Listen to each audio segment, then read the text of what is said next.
Hola, buen día, ¿cómo están? Buenas tardes. Bueno, antes de arrancar, ¿dudas? Mientras tanto,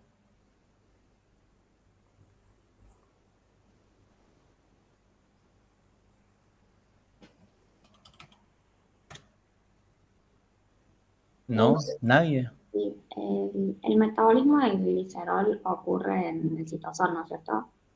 Metabolismo del glicerol, sí, porque para convertirse en hidroxiacetona fosfato tiene que incorporarse a la glucólisis, por lo tanto comparte espacio.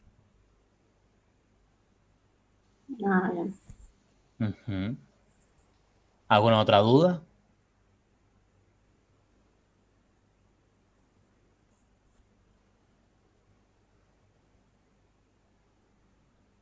¿No?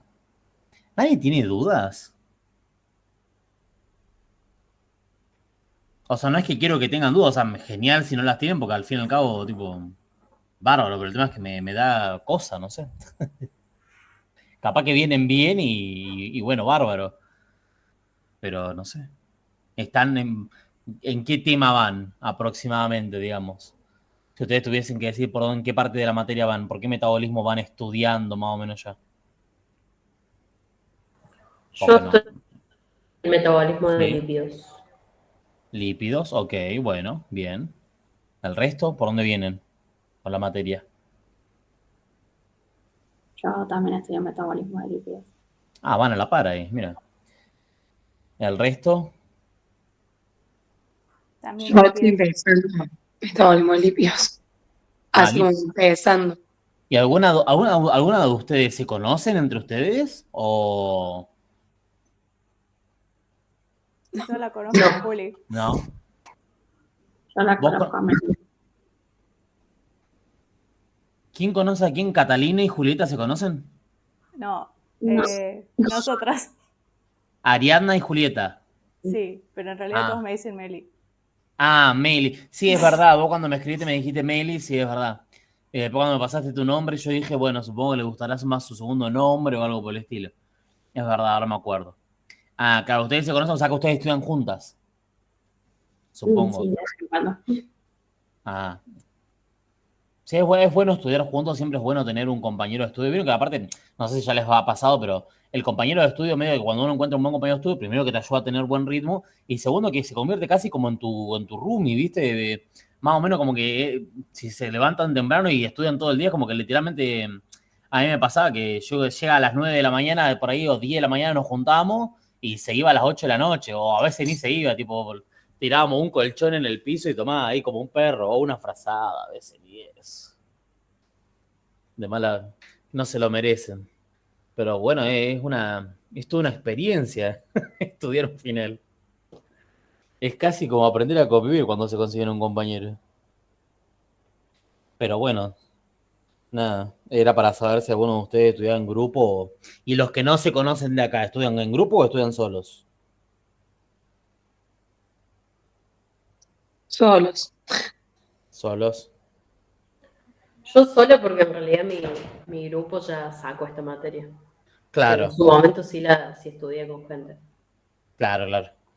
No pasa nada.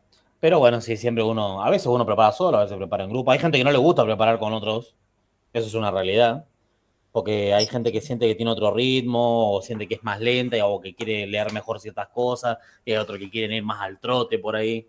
Pero bueno, es justamente es como un test vocacional casi encontrar compañero de estudio. Porque a veces pasa, y no sé, por ahí les va a pasar, que por ahí cursaste con la materia con una persona que te cae bárbaro, que es tu mejor amigo en la tierra, ¿viste? Para esa materia, por lo menos. Y después cuando querés estudiar la materia con él, capaz que no te cae bien para estudiar. No es que lo odias ni nada, pero sino como que no hay sincro. Como que el ritmo o las formas de abordar de la otra persona a vos no te hacen sentir cómodo, entonces no te sentís cómodo. Y si no te sentís cómodo, no llegas bien al final. Entonces, pasa. A mí me ha pasado con amigos que yo los recontra quiero y sin embargo no estudiaría un final con ellos. Porque no congenio mi forma de estudiar con la de ellos. Eh, y no puedo. Sin embargo, los quiero, son mis panas. Pero sí les va a pasar. A veces uno se quiere forzar a estudiar el ritmo o la forma de otro y no rinde. Bueno, si no tienen ninguna otra duda, porque vienen bien, asumo, por lo pronto. La semana del colapso seguro será la semana que viene, pero bueno. Bueno, comenzamos a ver. ¿Qué vemos hoy? Biología molecular 2. Yo había abierto Lo el que blog. quedó de biología molecular. Sí. Ni yo me acuerdo siempre. Para haber abierto el PowerPoint que no es. Este es cortito también. Va, según yo, ¿no? Según yo, todo más o menos corto y después hay como 33 diapos, ¿no? Pero bueno. Es como para... Y hay 28. Bueno, ya me las está numerando, pero qué jodida que sos, Valentina. Son 28, pero mira, la 25 es una imagen nomás, mira. Escúchame. Y Las últimas 2 son puro texto. Las últimas 3. Bueno, ¿pero qué vinieron acá? ¿A cuestionarme? ¿Qué pasa No, acá? vos ¿Qué dijiste pasa? que era corto. ¿Qué pasa? ¿Qué pasa acá? ¿Qué pasa? Se calman, ¿eh? Pero la última tenés que aprenderte 3 ejemplos nomás. ¿Cómo les gusta el drama? Aparte son cosas que podés razonar. Ahí vamos a llegar. ¿Cómo les gusta el drama? Sin drama no hay estudiante. Es verdad, puede ser, ¿no? No, ¿quién tiró una carita? ¿Se ven los emotes? Alguien tiró una carita como de duda. Catalina creo que fue. ¿Cómo haces eso? Mirá, acá hay un emote para reaccionar. Mirá. Soy un viejo descubriendo la tecnología. Claro, mirá, y Lucas tiró una manito. Mirá. Mirá. Qué loco. Soy un viejo choto descubriendo la tecnología. Es que cuando yo empecé a usar Meet, no estaba esto. ¿Ustedes usaron Meet en la secundaria? Porque supongo que la pandemia nos afectó todo. ¿O dónde estaban cuando arrancó la pandemia? Ay, sí, lo aprendimos a No, usar yo con estaba haciendo el pandemia. ingreso. ¿Estabas haciendo el ingreso? Y bueno, pero al instituto, o sea, te preparas, vos no sé si está bien. No, güey, Catalina se expresa en contra. Sí, eso sí. Claro, era virtual. Bueno, Meet no tenía todo eso. Meet era bastante más tosco al principio, ¿vieron? Porque nadie se esperaba que una pandemia nos hiciese hacer todo virtual, ¿viste? Por lo menos para la llamada y transmisión era un 10. Pero después le fueron agregando todas esas funciones de actividades, de mejoras en el chat, del anfitrión. Era una cosa novedosa. Y gracias a Dios también hubo una pandemia, porque sin pandemia tengo que algunas cátedras de cuarto y quinto no se hubiesen actualizado. Había cátedras de cuarto y quinto que daban teóricos en aulas donde no entraban toda la gente y la mitad de la gente estaba fuera del aula. Pero vos tenías que ir porque te obligaban por la asistencia. Ese es el sistema universitario que tenemos, una cagada. Y gracias a Dios les llegó un poco de tecnología y ahora dan los teóricos virtuales. Menos mal que se le cayó una idea a la institución, ¿no? Tenía que venir una pandemia para que se les caiga una idea, pero bueno. En fin. Bueno, después de este palazo, de este misil que le acabo de pegar a las cátedras de cuarto y quinto, procedemos a compartir. Mira, qué de cara. Vi el emote ahí de una carita dudosa. ¿Qué dudabas, Catalina? Si te digo que es fácil, es fácil. Vas a ver, mira. ¿Se ve en pantalla completa ahí? Sí, sí. Dudan de mi palabra. Bueno, entonces, técnicas de biología molecular. Primero tenemos las restrictasas o endonucleasas de restricción, restrictasas. Son enzimas que reconocen un punto específico, ¿sí? Que reconocen un punto específico para cada una de ellas. ¿Qué quiere decir? Si yo vengo y le pregunto a Valentina qué le gusta, Valentina me va a decir me gusta más lo dulce, capaz. Y le pregunto a Catalina, ahora que tengo los nombres frescos, me va a decir me gusta más lo salado. Y ya me olvidé los nombres de otros.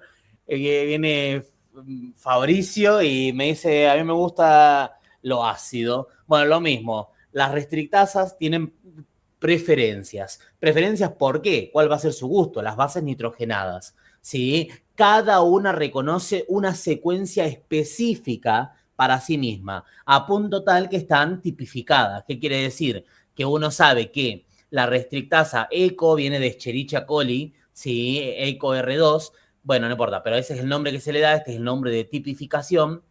Entonces, yo sé que la ECO R2 reconoce siempre que esté esta secuencia nucleotídica, ¿sí? La HIND3 reconoce esta secuencia nucleotídica, ¿sí? Siempre reconoce cada una secuencia que le es propia, que es casi como su DNI, ¿sí? Porque es únicamente reconocido por esa, ¿estamos de acuerdo? Entonces, eso es una restrictasa. Como es una endonucleasa, ¿qué hace? Rompe ácidos nucleicos por cualquier punto menos por los extremos. Así como pasaba con las endopeptidasas versus las exopeptidasas. Por lo tanto, la endonucleasa puede reconocer mucho más puntos de corte que una exonucleasa.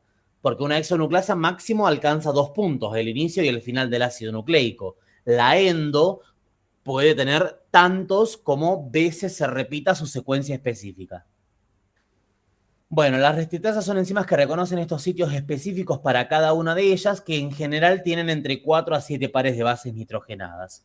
Cuando los sitios de corte están a la misma altura en ambas cadenas, no están a la misma altura en ambas cadenas, se genera lo que se llaman segmentos adhesivos. ¿Qué es esto? Fíjense, acá en la cadena de arriba, el corte se hace acá arriba y en la cadena de abajo acá, ¿sí? A esa altura. Entonces, este pedacito que queda libre se puede aparear. Necesita las adeninas y las timinas que le permitan aparearse. Por lo tanto, tiene complementariedad. Por lo tanto, esto es lo que se llama segmentos adhesivos. Porque permiten que si encuentran las bases nitrogenadas se apareen, o sea, se adhieran, se unan mediante los puentes de hidrógeno y así se combinen. Eso es tener segmento adhesivo. Sin embargo, no todas las restrictasas cortan a distintas alturas las monohebras. Fíjense, estas sí, puntos distintos, puntos distintos, puntos distintos, puntos distintos. Sin embargo, todas estas que tenemos acá abajo cortan ambas monohebras a la misma altura. Por lo tanto, no generan segmentos adhesivos, no generan estas porciones extra de una de las monohebras. ¿Sí? Y a esas vamos a tener que usar un proceso especial para generárselos. Sí, que ya lo vamos a ver en breve. Algo que se observa comúnmente es que los sitios de corte suelen ser complementarios si se los rota 180. No me quedó claro. Uy, me asustó. Sí. Perdón. No me quedó claro nada. lo del segmento adhesivo. O sea, ¿el segmento adhesivo sería lo que queda libre? ¿O? Exactamente. Esta porción es el segmento adhesivo. ¿Por qué? Porque esta parte que va a buscar, la timina va a estar buscando una adenina, esta timina va a buscar una adenina y estas dos adeninas van a buscar una timina a la cual unirse. Van a andar flotando, pero apenas encuentren las adeninas y las timinas, ¿qué van a hacer? Se le van a unir.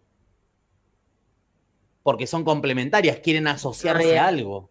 ¿Sí? En cambio, por ejemplo, si vos ves esto, las dos hebras están cortadas a la misma altura, entonces no sobra ningún pedacito de ninguna de las hebras. Como no sobra, no tenés segmento adhesivo, no va a haber nada acá. Se da cuenta que esto no existe. Si toda esta porción no estaría.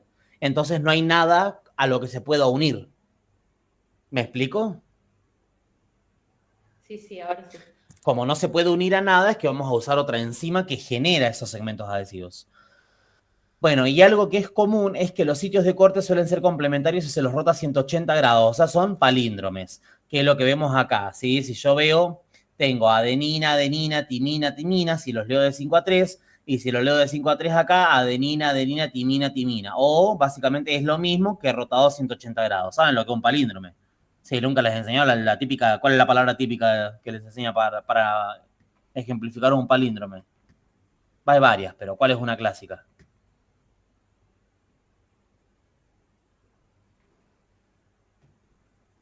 ¿Nunca les enseñó lo que es un palíndrome? No. Neuquén es un palíndrome, porque se lee igual al derecho y al revés. ¿Se dieron cuenta de eso, que Neuquén se lee igual al derecho y al revés? Ah, claro. No, sabía, pero no sabía que se llamaba así. Bueno, eso es un palíndrome. Son palabras que se leen igual al derecho y al revés. O que básicamente si la rotas 180 grados se lee igual. ¿Sí? Y es lo que pasa acá. Esto es adenina, adenina, timina, timina. Si yo roto 180, me va a quedar lo mismo, pero hacia la derecha. Adenina, adenina, timina, timina. ¿Sí? Son la misma secuencia invertida a 180 grados. Es un palíndrome. Bueno, en base a eso, tenemos la síntesis de ADN recombinante, que es la técnica de biología molecular como tal, ¿sí? ¿Qué es el ADN recombinante? Es la incorporación de ADN foráneo, forastero, extranjero, ¿sí? Eso quiere decir foráneo, dentro de un carrier o transportador para que otro organismo exprese ese segmento introducido, ¿sí? ¿Qué precisa? Como si fuese la lista de ingredientes, precisa receptores de ADN foráneo o vectores de información o carriers. Sí, es lo mismo. Carrier es receptor de ADN foráneo o es vector de información, que pueden ser plásmidos. ¿Qué era un plásmido? Un segmento extra de ADN que tenían las bacterias. Bueno, de replicación ¿cómo? ¿Dependiente o independiente?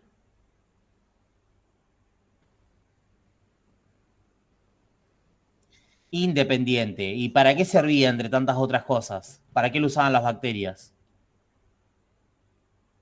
Para la resistencia a los antibióticos. Por ejemplo, para la síntesis de proteínas especiales como por la resistencia a los antibióticos, ¿sí? Esto, apréndanse la definición de plásmido porque va a llegar tercero, van a cursar el primer día de bacterias, se van a sentar ahí todos felices, ¡ay, bacteria, bacteria! ¿Sí? Y les van a decir, va a llegar el momento en que van a decir, ¿qué es un plásmido? Y la definición es siempre la misma, un segmento de ADN extra al genoma bacteriano o al genóforo de replicación independiente que se encarga de codificar proteínas como por ejemplo las de la resistencia bacteriana, ¿sí? Y si tiran la de la beta-lactamasa ya le van a decir muy bien, les van a decir, ¿sí? Entonces, receptores de ADN foráneo o vectores de información como plásmido que cargan hasta 3.000 pares de bases nitrogenadas o 3 kilos, sí, es lo mismo. Bacteriófagos. ¿Qué son los bacteriófagos? Esta pregunta es re del ingreso. En la época que yo ingresaba, siempre cada tanto se colaba esta pregunta. Literalmente era, ¿qué es un bacteriófago? Punto. Me acuerdo. Cuando yo ingresé, de hecho, me la volvieron a preguntar. Me la preguntaron cuando me rebotaron y cuando ingresé en la siguiente fecha. ¿No eran los virus que infectaban las bacterias? Eso, son virus que lisan bacterias, ¿sí? Por eso se llaman bacteriófagos, se comen a las bacterias, ¿sí? Hasta 23.000 bases cargan. Y los cósmidos, que son combinaciones de bacteriófagos, que cargan hasta 40.000 bases. Esto como si fuese un camión, ¿sí? De acuerdo a la capacidad, bueno, vos seleccionarás cuál es el camión más correcto. Si un camión chiquitito, porque no tenés que llevar mucho, si un camión mediano o un camión grande, ¿sí? Segmentos de ADN del organismo donante, por ejemplo, el humano, sí, que es el ejemplo que se los van a dar siempre. La restrictasa, y si fuesen necesarias las transferasas terminales, cuando no se generan segmentos adhesivos, y ADN ligasas para lograr unir el ADN foráneo al carrier, ¿sí? Bueno, para ello, ¿qué vamos a hacer? Vamos a tomar el plásmido, en este caso, o sea, un carrier o transportador o vector de información, ¿sí? Que en este caso seleccionamos el plásmido, tomamos el ADN del organismo donante, por ejemplo, el ADN humano, ¿y qué hacemos? Sometemos a los dos a la acción de la misma restrictasa, ¿sí? Sometemos a los dos a la acción de la misma restrictasa. Entonces van a tener los mismos puntos de corte. En este caso, el esquema les muestra que se generan segmentos adhesivos. Fíjense que una de las tiritas sobresale siempre más que la otra. Eso les está dando a entender básicamente que se genera esto. Estas porciones que son los segmentos adhesivos. Entonces, como justo se generan segmentos adhesivos, perfecto. ¿Qué hago después? Mediante las ADN ligasas se produce la incorporación de cada uno de los segmentos adentro de un plásmido, a punto tal que al final tendré tantos ADN recombinantes como segmentos del ADN donante haya obtenido. En este caso, por ejemplo, acá se observa en la imagen 3. Entonces tendré 3 ADN recombinantes, ¿sí? Este fragmentito se mete adentro de un plásmido, este adentro de otro plásmido y este adentro de otro plásmido, ¿sí? Entonces, agarro el vector de información o carrier o transportador, agarro el ADN del organismo donante, los someto a la acción de la misma restrictasa y luego los combino mediante las ADN ligasas para formar lo que es el ADN recombinante, que es básicamente el vector de información, lo que está en gris, con el ADN foráneo o extranjero, que es lo que está en rojo. ¿Cuántos ADN recombinantes tendré? Bueno, tantos como segmentos del organismo donante haya obtenido. ¿Y de qué va a depender el número de segmentos? De la restrictasa. Por ahí esta restrictasa solamente encuentra en esta muestra de ADN, encuentra 2 puntos de corte. Pero por ahí si uso otra restrictasa, voy a encontrar 5 puntos de corte, 10, 20, lo que fuese. Lo que dependa de cada restrictasa. En cambio, en los plásmidos es común que solo tengan un punto de corte. Los plásmidos solo tienen un punto de corte para las restrictasas. Porque no es un genoma tampoco tan gigante, ¿sí? Entonces es raro encontrar secuencias repetidas, ¿sí? Entonces los plásmidos normalmente tienen un solo punto de corte. Y ahí tenemos justamente la introducción en el plásmido del segmento de ADN del organismo donante. Ahora, si la restrictasa cortase ambas hebras a la misma altura, como vemos acá, ¿sí? Que parecen unas tiras de tocino, ¿sí? Vieron que en medicina todo es comida. No sé si sabían eso. Cuando lleguen a Pato van a ver que todo es comida. Todo es comida. Yo nunca me voy a olvidar que hay una enfermedad, hay un cáncer, ¿sí? Que cuando hace metástasis a la piel en los neonatos, la metástasis se llama bebé en Magdalena de Arándano. Así se llama. Bebé en Magdalena de Arándano. ¿Por qué? Porque justamente cuando se le va la metástasis de este tumor óseo a la piel, hace manchas violetas. Entonces es como si fuesen los arándanos de una magdalena, de un muffin. Turbina. Pero así es, ¿sí?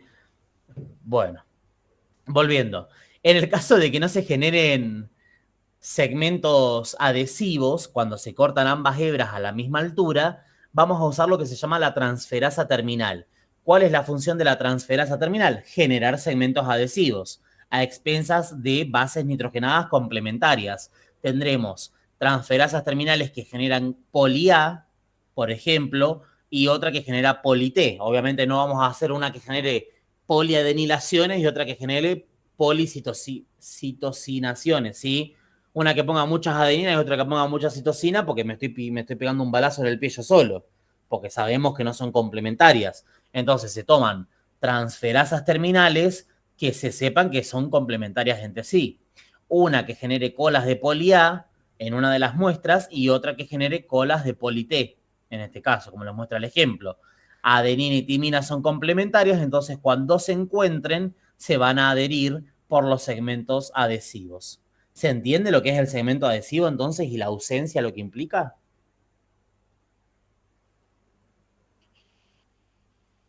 Mazo. A ver, cuando vos tenés una hebra de ADN, cada una de estas tiritas, ¿qué es? Una de las monohebras. Eso lo entendemos, ¿no es cierto? Sí, sí. Sí. Bueno, fíjate que acá están cortadas las dos a la misma altura. Sí. Ambas están cortadas a la misma altura. ¿Qué quiere decir?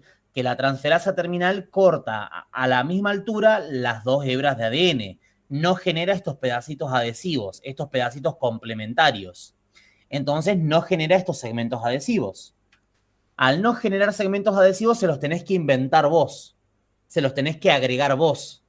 ¿Por qué? Porque si no, no los vas a poder unir nunca. Entonces vos agarrás la enzima que se llama transferasa terminal y vas a poner dos. Vas a poner una que genere poliadenilaciones, como es esta, que genere una cola de poli-A, y otra que genere una cola de poli-T.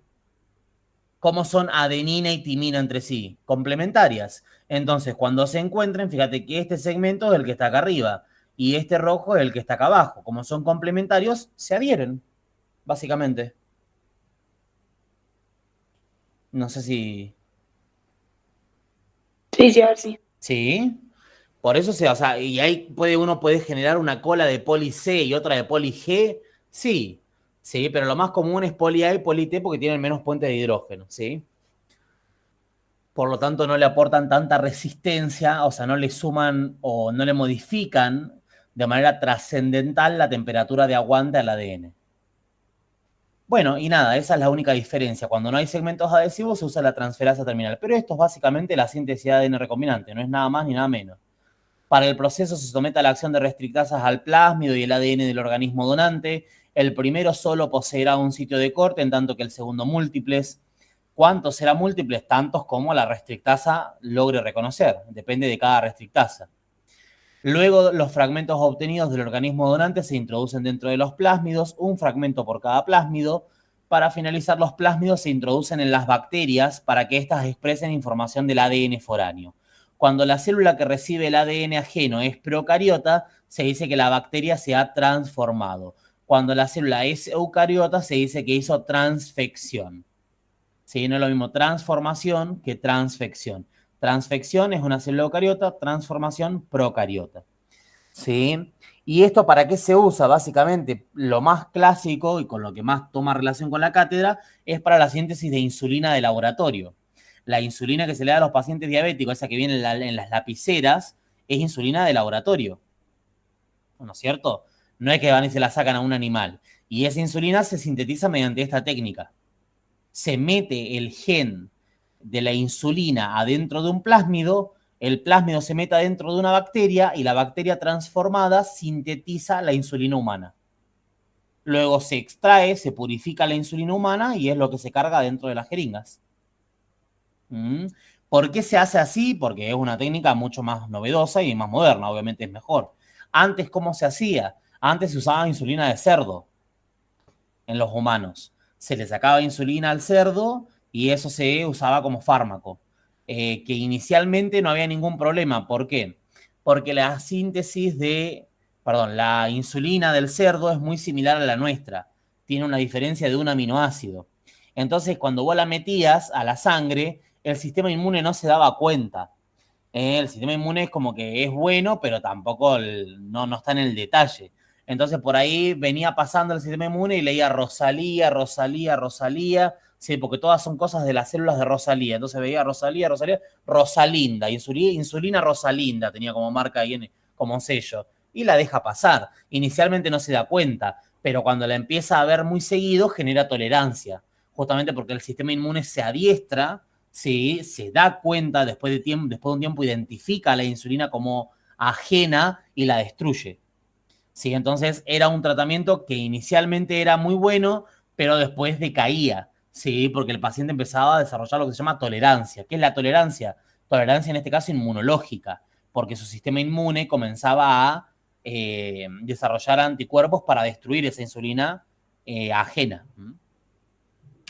Por eso, obviamente, esta es la técnica de elección hoy en día, porque la que se mete es humana. Es la misma insulina tal cual la nuestra. Bueno, después tenemos electroforesis del ADN, que si ustedes saben esto, saben el laboratorio de electroforesis. Después, ¿qué es lo que tienen que darle decir?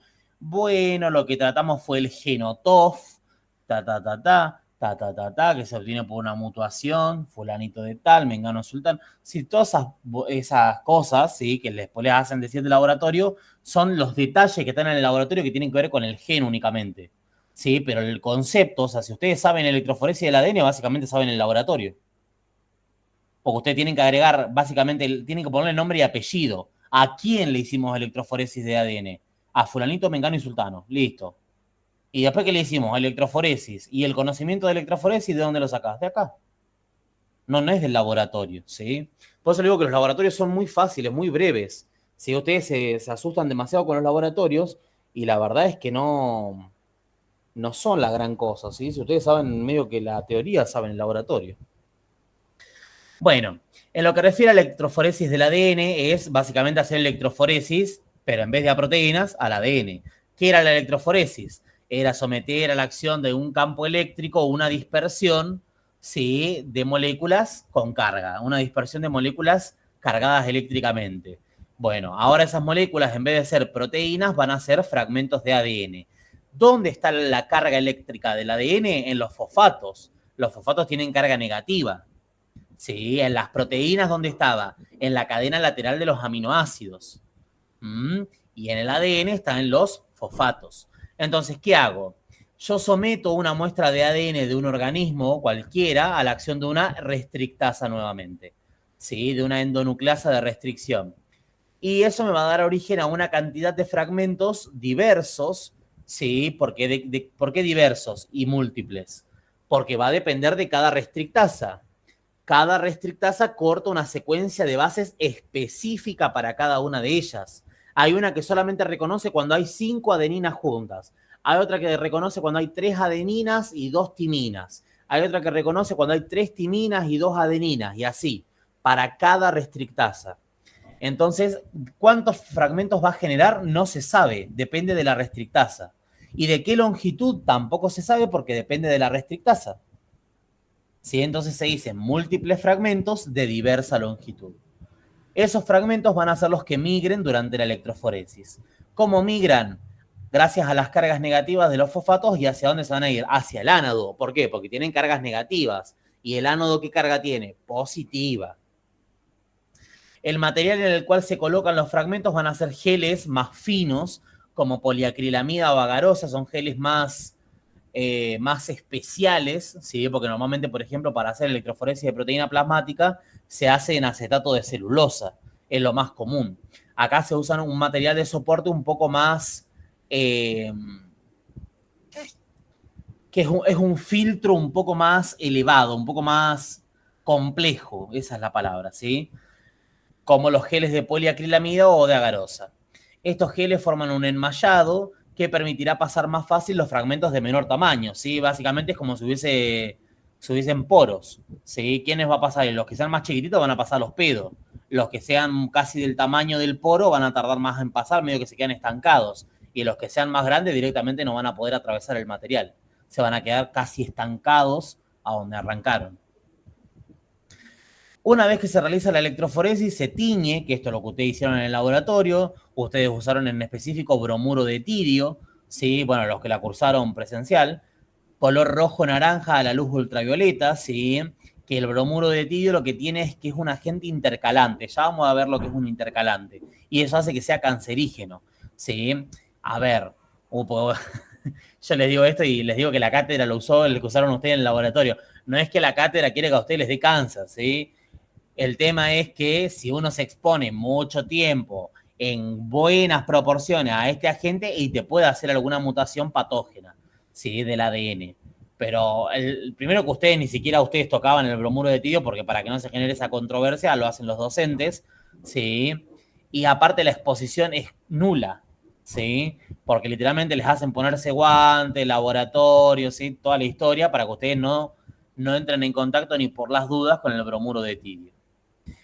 Bueno, Cybergreen, que es lo más usado, nada más que, como siempre, ¿esto qué pasa? Es el mejorcito, pero ¿qué? Money, ¿sí? Sale plata. Y la plata, cuando decimos plata, nos referimos a los verdes, ¿sí? Acá no es que uno compra por 500 pesos, por 1.500, 3 lucas, no es que uno va y compra Cybergreen. Se cobra todo en dólares, ¿sí?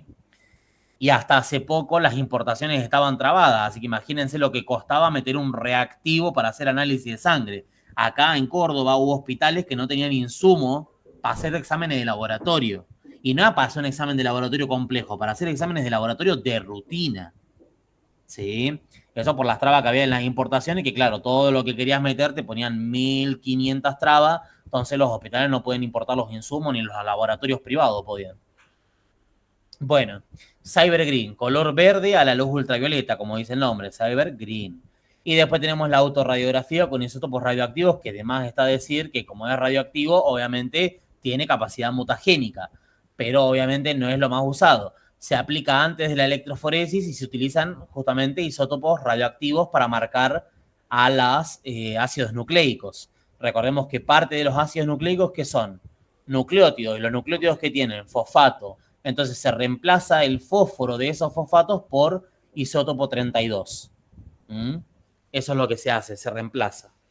Bueno, más allá de todo esto, ¿qué hay que saber? Básicamente hay que saber la definición de electroforesis, ¿sí?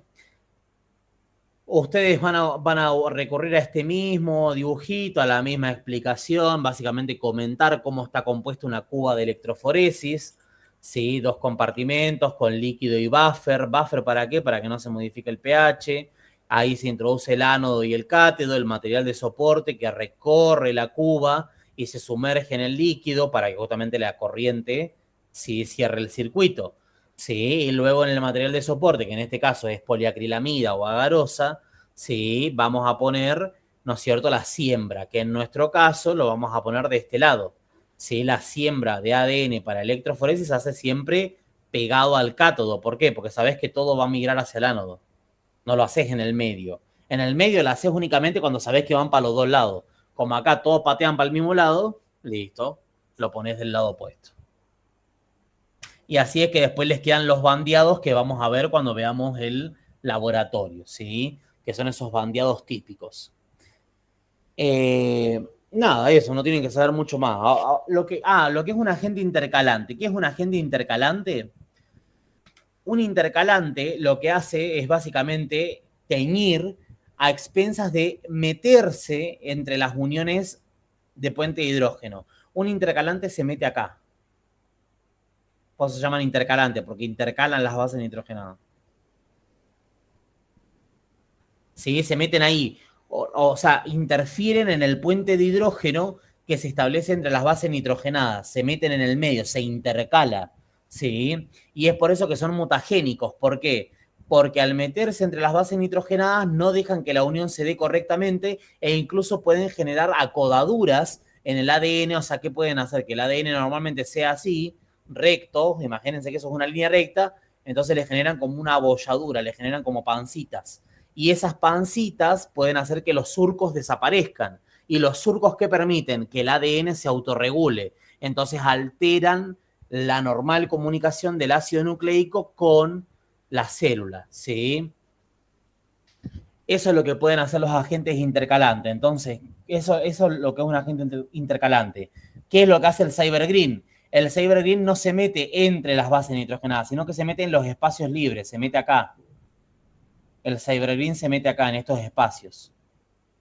Y da fluorescencia únicamente si la doble hebra está formada. ¿Sí? Entonces se mete en los espacios libres que hay entre los puentes de hidrógeno y las bases nitrogenadas, ocupa esos espacios y cuando se unen cuando hay 2 hebras unidas, dan fluorescencia verde. Y esa fluorescencia se puede medir. Mientras más luz emita, es que hay más doble hebra formada. ¿Sí? Y eso, bueno, eso se mide ¿cómo? Con el tema que a ustedes más les gusta de toda la materia, que es espectrofotometría. ¿Sí? Eso se mide espectrofotométricamente. Uno mide cuánta luz emite algo y en base a eso hace el cálculo de la concentración. ¿Sí? Bueno, nada, eso muy, muy breve. Bueno, y después tienen la PCR, que esto se los van a preguntar siempre. Antes era pregunta de examen muy, muy repetida, pero todavía más después de la pandemia del COVID, porque es el examen por excelencia. De todas maneras, la PCR no es que se inventó con el COVID. La PCR se puede hacer para detectar cualquier patógeno. ¿Por qué? Porque siempre y cuando uno encuentre el patógeno, le va a poder sacar el ADN. Un segundo. Me acaba de dar una punzada en la cabeza. Marca Tupper. Bueno, si la quedo, rindan por mí. Bueno, entonces, la PCR, sí, sirve para identificar cualquier patógeno siempre y cuando uno encuentra el patógeno. ¿Por qué? Porque lo que identifica la PCR es el DNI. ¿Sí? Lo que te identifica es el material genético, ARN o ADN. Sí, principalmente ADN. ¿Sí? No se usa mucho para los virus ARN porque es más complejo lo que hay que hacer. ¿Sí? Entonces se usa para muestras de ADN en general. ¿Sí? Entonces eso es lo que tiene en particular la PCR, que es precisa. ¿Sí? Es específica. Ustedes cuando estudien los estudios de laboratorio, les van a enseñar que los estudios de laboratorio y en realidad las técnicas para mensurar algo tienen 2 características: sensibilidad y especificidad. Algo es muy sensible cuando tiene chance de encontrarlo si es que está. Si algo es muy sensible, quiere decir que si está, aunque sea en poquita cantidad, te lo va a encontrar. Eso es algo muy sensible. Y algo muy específico es que a pesar de que haya muchas cosas parecidas, si está específicamente el que vos buscás, lo encuentra. Eso es algo muy específico y muy sensible. ¿Sí? Uno sirve para que cuando haya poca concentración igual lo encuentre, y uno sirve para, a pesar de que haya muchas cosas parecidas, igual lo identifique. ¿Sí? Eso es sensibilidad y especificidad. Les va a pasar que hay estudios de laboratorio que son muy sensibles pero poco específicos, o muy específicos pero poco sensibles. ¿Sí? Bueno, el caso de la PCR es buena. ¿Por qué? Porque es muy sensible y muy específica. ¿Sí? Porque más específico que encontrar el ADN no hay. ¿Sí? Entonces, la reacción de cadena polimerasa o PCR, ¿sí? Aprendan que PCR en medicina puede ser muchas cosas, depende del contexto. PCR puede ser el análisis de laboratorio, pero también puede ser proteína C reactiva, o sea, hay mucha,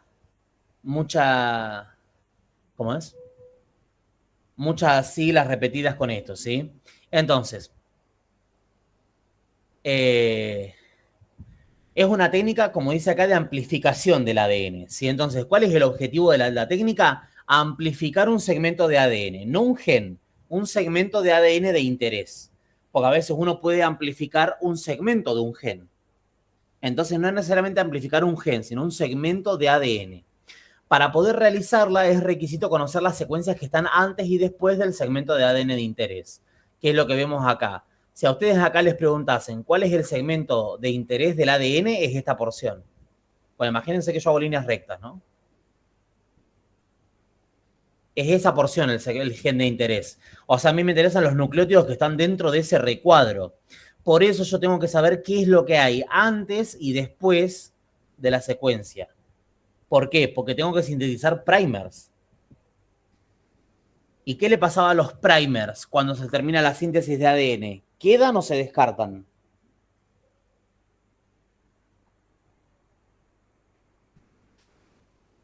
Se descartan Se descartan. ¿Por qué? ¿De qué están hechos los primers?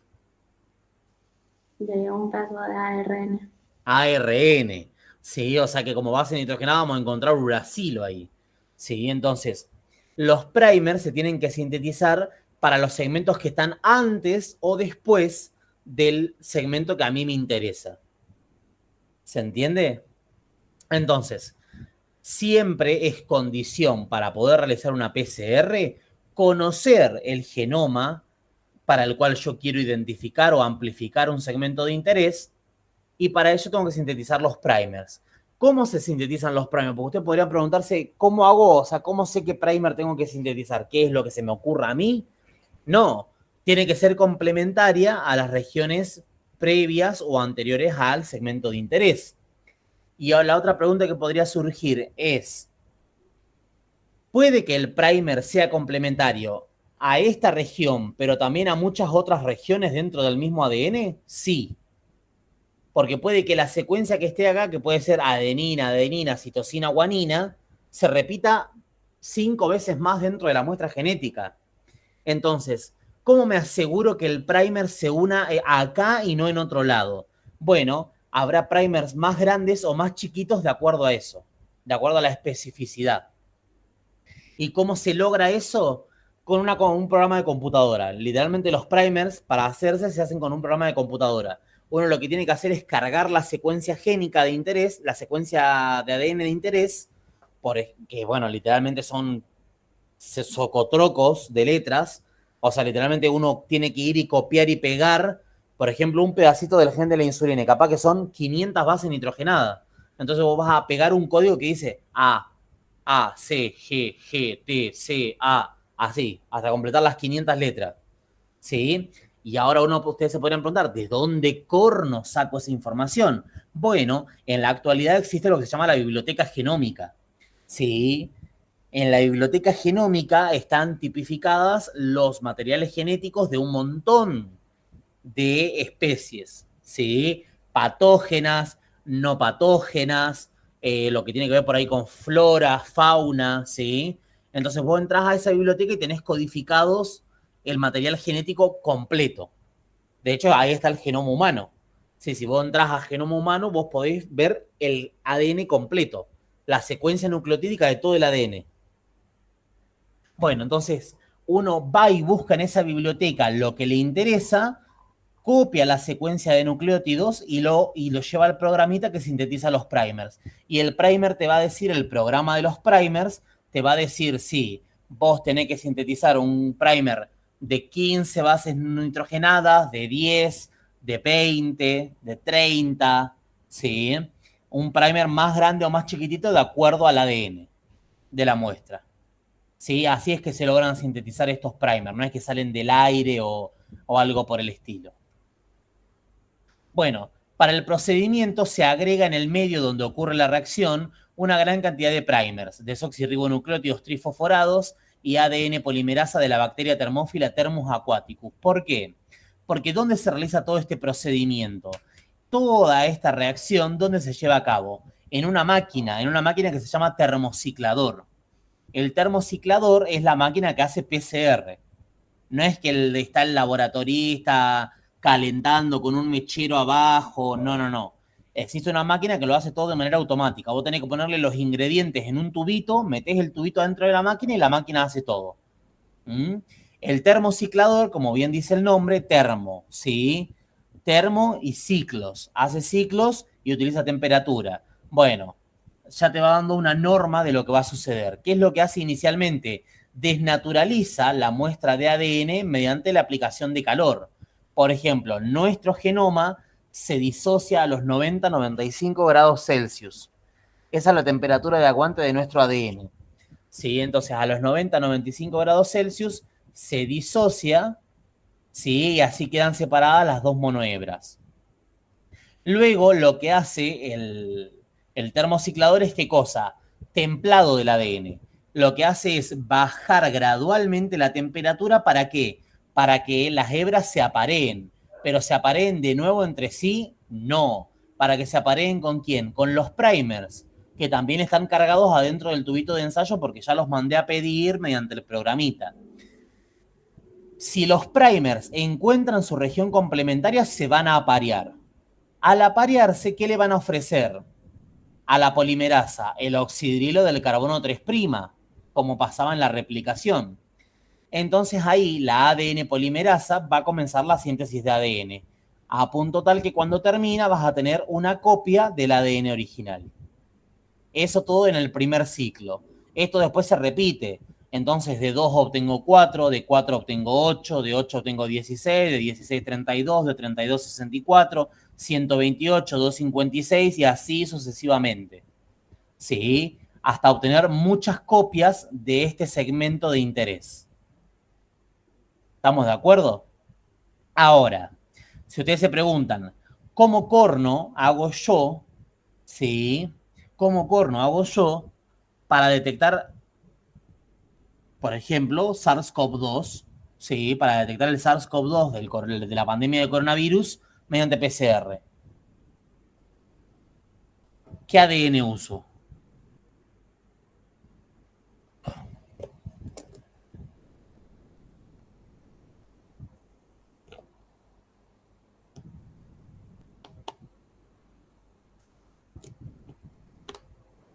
¿El de una persona que sea sospechosa de tener coronavirus? Bueno, ¿el ADN de la persona o el ADN del virus? Del virus. Del virus. ¿Y cómo obtenés el ADN del virus? O sea, de la persona y si está el virus, está... No sé.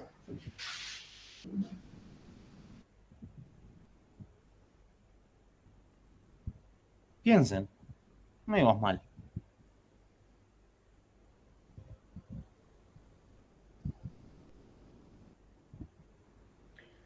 O sea, supongo que se toma el ADN de la persona y se busca si está la secuencia del virus presente o no. Si está la secuencia del virus presente, ¿dónde? ¿En el genoma o adentro de la célula? ¿A dónde buscarías el genoma del virus adentro de una célula humana? Y cuando lo hacían por hisopado. Bueno, pero perfecto. Vos con el hisopado, ¿qué obtenés? Y saliva. No. Raspaban. No. Saliva no. ¿Qué obtenés? ¿De qué era el hisopado? Hisopado ¿De saliva era? No, de las células de la mucosa, supongo. De la mucosa, de la faringe, hisopado faringio, ¿sí? De la rinofaringe o de la bucofaringe, ¿sí? O sea, te metían básicamente el hisopo hasta la parte de atrás de la faringe, ¿sí? Hasta alcanzar la faringe, pero a la altura de la nariz. ¿Estamos de acuerdo? Por eso es que se mete el hisopo por la nariz y se va hasta el fondo, hasta la faringe. Perfecto. Ahora, ¿qué obtenés de la faringe? Células. Bárbaro. Ahora, ¿en qué parte de la célula vas a encontrar al virus?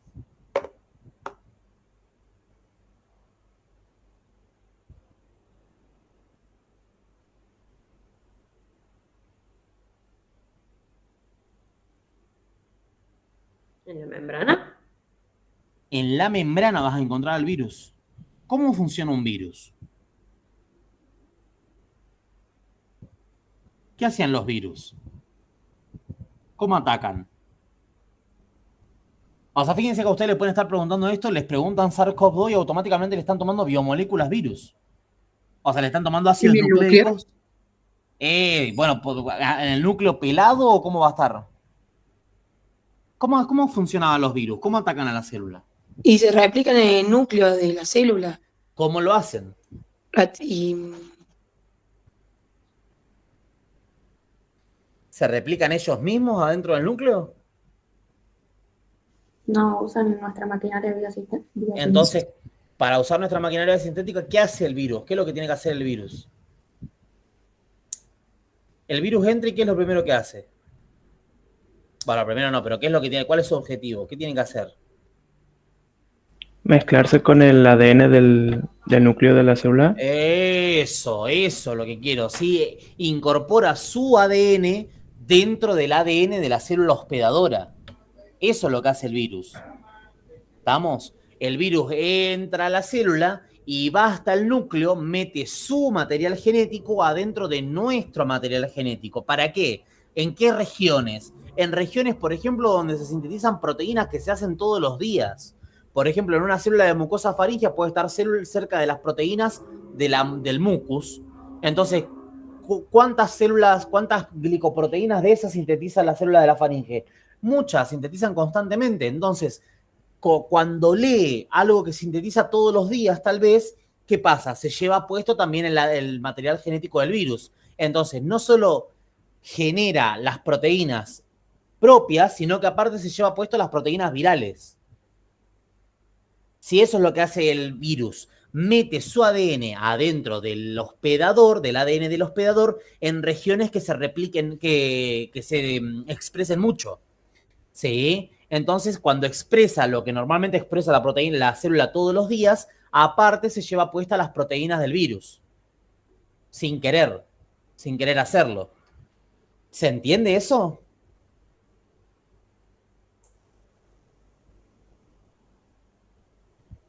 sí, Bueno, ahora, una PCR para SARS-CoV-2 será positiva si hay amplificación o si no hay amplificación. Sí hay amplificación, Si hay amplificación. ¿Por qué? porque significa que las restrictasas pueden encontrar parte del virus. No se usa restrictasa acá. Entonces, porque se empezó a duplicar el ADN. Bueno, ¿y por qué se empezó a duplicar el ADN? ¿Qué necesita la ADN polimerasa para sintetizar ADN? ¿La ADN polimerasa llega y dice yo comienzo a sintetizar y listo? ¿O qué necesita antes? El primer. El primer. El punto de apoyo que le ofrece el oxidilo del carbono 3' del primer. Perfecto. ¿Y el primer cómo tiene que estar para que comience la síntesis? ¿Apareado o sin aparear? Apareado. Apareado. ¿Y el primer va a ser complementario a qué? ¿Al genoma del virus o al genoma nuestro? Va a ser complementario al genoma del virus. Exactamente. El primer va a ser complementario a secuencias muy específicas del genoma viral, cosa que yo sepa que si el primer se unió es porque está el virus, no porque justo es una secuencia que es muy parecida a la del humano. Ahí me estoy troleando, me estoy arruinando yo solo, ¿sí? Entonces, el primer se une, se va a aparear únicamente a secuencias específicas del virus. Entonces, si el primer logra aparearse, es porque encontró el genoma viral. Entonces, ¿cómo va a haber? ¿Va a haber amplificación? Sí. Entonces, un resultado será positivo si hay amplificación génica. Si hay amplificación de ADN, la PCR, en este caso para SARS-CoV-2, será positiva. Si no hay amplificación, es negativa, porque como el primer nunca encontró el material genético del virus, nunca se aparió. Como nunca se aparió, no puede ofrecer el oxidrilo del carbono 3' como un sitio de apoyo. Por lo tanto, la ADN polimerasa no puede sintetizar ADN. ¿Se entiende?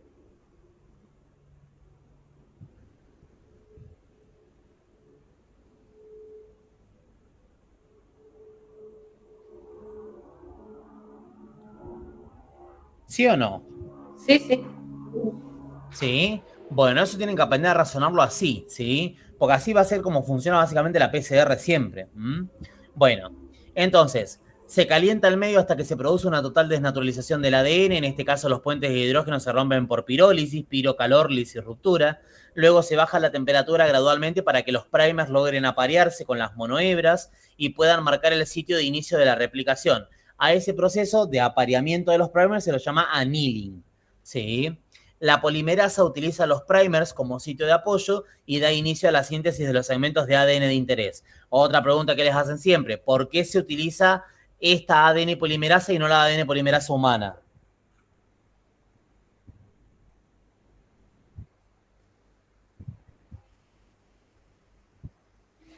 Por lo de la temperatura de naturalización. Eso mismo. Ahí, ¿qué le están tomando indirectamente? Le están tomando enzimas. ¿Sí? Sin decírselo. Si te están preguntando eso, si vos no sabés enzimas, no vas a poder responder, o podés responder bien, pero no sabés el por qué. Y es justamente por la temperatura, ¿sí? Nuestras proteínas tienen una temperatura de desnaturalización, tienen una temperatura y un pH óptimo. Si yo la muevo mucho de esa temperatura, primero disminuye la actividad enzimática, pero después, ¿qué pasa? Se desnaturaliza. Entonces, esta ADN polimerasa es excelente para esto porque, como bien dice acá, es termófila. Sí, ¿y cómo sabría? Se dice TAC polimerasa. Se le dice la TAC polimerasa. T mayúscula de Thermus y AQ minúscula de Aquaticus. La TAC polimerasa. ¿Sí? ¿Y el ATP para qué lo usan? ¿Qué ATP? Que ahí dice desoxirribonucleótidos trifosfato. Para poner los nucleótidos. Un nucleótido de adenina es ATP. Ah, bien. Un nucleótido de guanina es GTP. Cada nucleótido que vos vas uniendo llega como la forma de nucleótido trifosforado. Bien, bien. ¿Sí? Nada, eso. ¿Estamos? Pero bueno, eso es básicamente lo que les van a pedir la PCR y siempre se las van a preguntar. Bueno, bueno, acá está. Bueno. O sea, yo no veo ni la otra mitad de las diapos que uso. Bueno. Después tenemos el clonado de genes o clonado molecular, que básicamente es lo que se hace con las bacterias, ¿sí? O sea, fíjense hasta acá, ¿qué es? ¿Qué es? No, perdón, hasta acá, ¿qué es? ¿Qué es esto? ADN recombinante. ADN recombinante, no es nada nuevo, ¿sí? Para todos los que me decían, mucho texto, tu día por orto. Sí, bueno, entonces, ¿qué hacemos? Aislamiento de un gen. Sí, es lo que ya comentamos. Si ustedes lo leen, van a ver que es básicamente lo que acabamos de decir hace un ratito. Para esto se debe realizar la preparación del ADN recombinante o perdigonada, en el cual se corta todo el ADN de un organismo para su recombinación. Luego se introducen en vectores todos los trozos y se espera a ver cuál es el que posee el gen buscado mediante un cultivo bien dividido, el cual se somete a una condición que solo aguante la colonia que porta el gen buscado. Esto básicamente es lo que se hace la primera vez. Por ejemplo, la primera vez que se intentó aislar el gen de insulina, se tuvo que hacer esto. ¿Sí? Se corta todo el ADN del organismo donante y se cortan tantos plásmidos como segmentos se haya obtenido del organismo donante. Así vamos a tener tantos ADN recombinantes. Y cada ADN recombinante se mete adentro de una bacteria y cada bacteria dará origen a una colonia. ¿Cuántas colonias tendremos? Tantas como ADN recombinantes hayamos obtenido. Entonces así tendremos, cada bacteria dará origen a una colonia. ¿Sí? Eso es lo que nosotros hacemos. Ahora, ¿qué hay que hacer? A esa colonia, ahora viene lo novedoso, ¿sí? A esa colonia, básicamente lo que hacemos es un calco, porque inicialmente lo que nosotros dejamos es una bacteria, ¿no es cierto? Esa bacteria tiene que multiplicarse y genera estas manchitas que son las colonias. Se dividió, generó muchas y se generan las colonias. Para eso hay que dejarlas en un cultivo primero, ¿sí? Uno acá deja, ¿vieron? Colonias bacterianas, cultur es cultivo, ¿sí? Entonces, el cultivo, ¿qué se hace? Se deja para que se formen las colonias y luego se le hace un calco. Literalmente se le dice calco. Se usa un papel que es nitrato de celulosa, que literalmente es como una hojita de papel, y lo que hace uno es apoyarla literalmente sobre la placa de Petri. Uno literalmente agarra el papelito, agarra la placa y apoya la hoja. Es como si ustedes hicieran, por ejemplo, manchones con fibrón. Les digo que hagan puntitos de distintos colores con fibrones en una hoja y luego le apoyamos otra hoja encima, ¿sí? Y hacemos presión. Cuando yo levante la hoja, ¿qué va a quedar? Va a quedar parte de la tinta en la hoja que aplasté. ¿Se ubican o no si hacemos eso?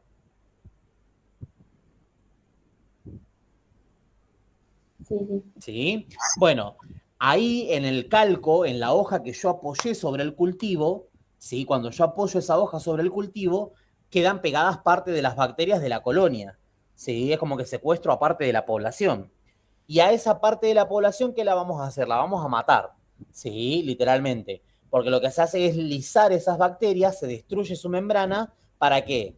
Para exponer el ADN. Y luego al ADN, ¿qué se le hace? Se lo desnaturaliza. O sea, se separan las doble hebras, se separa en monohebra. ¿Para qué quiero que quede la monohebra? ¿Para qué quiero que queden las cadenas solitas? Para poner después lo que se llama el ADN sonda. ¿Qué es el ADN sonda? Es una monohebra, escuchen, el ADN sonda es una monohebra de ADN complementaria al gen que a mí me interesa. El ADN sonda es una monohebra de ADN complementaria al gen que a mí me interesa. Por ejemplo, será complementario al gen de la insulina. Yo agrego ese ADN sonda en todas las muestras del calco del cultivo, ¿sí? Y lo dejo un rato. ¿Lo dejo para qué? Para que se produzca lo que se llama la hibridación, es decir, que esa sonda bacteriana encuentre su complementaria, que ¿cuál es? El gen de la insulina. Después de que pasa un tiempo, se lava para eliminar el exceso de ADN copia y se le hace una autorradiografía y así se descubre cuál es la colonia bacteriana que tiene el gen que a mí me interesa. Entonces yo voy a saber que la colonia B tiene el gen de la insulina. Entonces, ¿qué hago? Voy a lo que me quedó del cultivo bacteriano, aíslo a la colonia B y la cultivo directamente a esa. Agarro bacterias de la colonia B y comienzo a cultivar únicamente bacterias de colonia B. Entonces así comienza la síntesis, por ejemplo, de insulina de laboratorio. Sí, o sea, la primera vez que se hizo eso se hace así. Actualmente ya hay copias de ADN recombinante que ya están listos, o sea, ya te viene como más novedoso la bacteria con el gen adentro. Sí, pero la primera vez que se hace se tiene que hacer así. Se tiene que descubrir dónde está el gen, qué sé yo, qué sé cuánto. Ahora, preguntas. ¿Cómo se obtiene el ADN sonda? Les van a preguntar. El ADN sonda se obtiene a partir de ARN mensajero por transcripción inversa. ¿Sí? Yo tengo el ARN mensajero. ¿Dónde está normalmente el ARN mensajero? ¿En qué parte de la célula?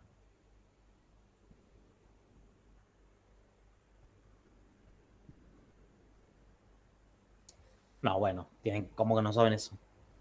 ¿Dónde está el ARN mensajero normalmente? Cuando está inmaduro, se encuentra en el núcleo. Cuando está maduro, se encuentra en el citosol. Perfecto, o sea que este ya es maduro, o sea, lo vamos a encontrar en el citosol. Perfecto. Y si yo estoy buscando del gen de la insulina, ¿en qué célula lo voy a buscar a este ARN mensajero?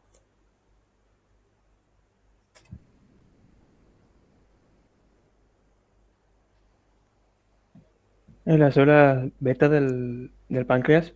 En las células beta de los islotes de Langerhans del páncreas. Muy bien.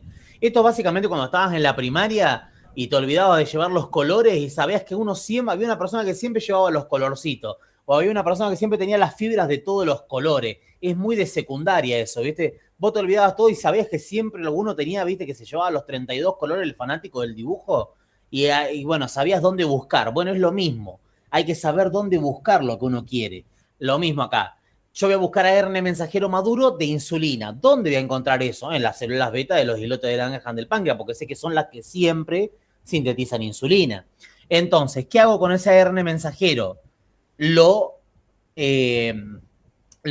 catalizo por transcripción inversa, ¿sí? ¿Qué quiere decir transcripción inversa? Que a partir de esta hebra de ARN hago una monohebra de ADN. Y esa monohebra tiene nucleótidos cuyo fosfato está marcado con fósforo radioactivo. ¿Sí? Fósforo 32. Entonces, esta monohebra de acá es el ADN sonda. Esto es el ADN sonda. Es una monohebra de ADN complementaria a mi gen de interés. Es una monohebra de ADN obtenida por transcripción inversa, marcada en sus fosfatos, en sus nucleótidos con fosfato radioactivo, que va a ser complementaria al ADN de interés. Esto es lo que yo pongo, esta monohebra es lo que estoy poniendo acá. Es lo que después dejo que haga hibridación, lavo el exceso, hago radiografía. ¿Por qué se ilumina la colonia B? Porque es donde está apareada el ADN sonda. Y el ADN sonda, cuando se aparea, emite radioactividad. Sí, o sea, va a emitir radioactividad, ¿por qué? Porque sus fosfatos están con fósforo 32, que es radioactivo. ¿Se entiende más o menos el concepto?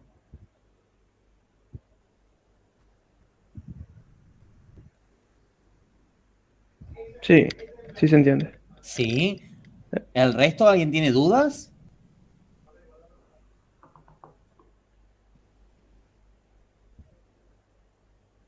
¿O no se entendió nada o se entendió bien? ¿No? Bueno. Y bueno, lo que tienen acá básicamente es todo eso explicado, ¿sí? Preparación del ADN copia o ADN sonda, identificación del portador del gen, expresión de genes donados. O sea, una vez que ustedes pueden leer esto una vez, pero después ya pueden repasar con la imagen. O sea, si lo entienden, ustedes no hace falta ni que lean el texto. Vienen acá, repasan con la imagen y listo, ¿sí?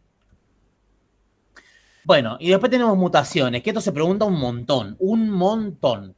Sí, o sea, es recontra pregunta de examen, para libre, para regular, para lo que sea, ¿sí? Entonces, ¿qué son las mutaciones? Es cualquier modificación del genoma, que ya lo habíamos hablado esto. Dijimos que cualquier modificación del genoma es una mutación. ¿Qué era el genoma? La totalidad de ADN que posee una célula. ¿Y las mutaciones cómo podían ser? Podían ser inocuas, ¿sí? O sea, que no me hagan ni bien ni mal, ¿sí? Podían ser beneficiosas, es decir, que me aporten un rasgo, una característica que me ayude a mejorar mi vida, digamos, le ayude a mejorar la supervivencia, ¿sí? Y negativas, básicamente, o perjudiciales, que son las mutaciones patógenas, ¿sí? A su vez, más allá de si nos hacen bien o nos hacen mal o no nos hacen nada, pueden ser en base a lo que afecten, puntuales cuando actúan sobre las bases nitrogenadas o estructurales cuando actúan sobre segmentos grandes del ADN, modificando la visualización de los cromosomas. Es como que pierden un pedazo los cromosomas. Y a su vez, se pueden clasificar según el tipo de célula que afecten en somáticas y germinales. Serán somáticas todas aquellas que afecten a células somáticas, o sea, que tengan 46 cromosomas y, por lo tanto, van a pasar a la descendencia tisular. Sí, se transfiere entre células del mismo tejido, pero desaparecen con la muerte del organismo, ¿sí?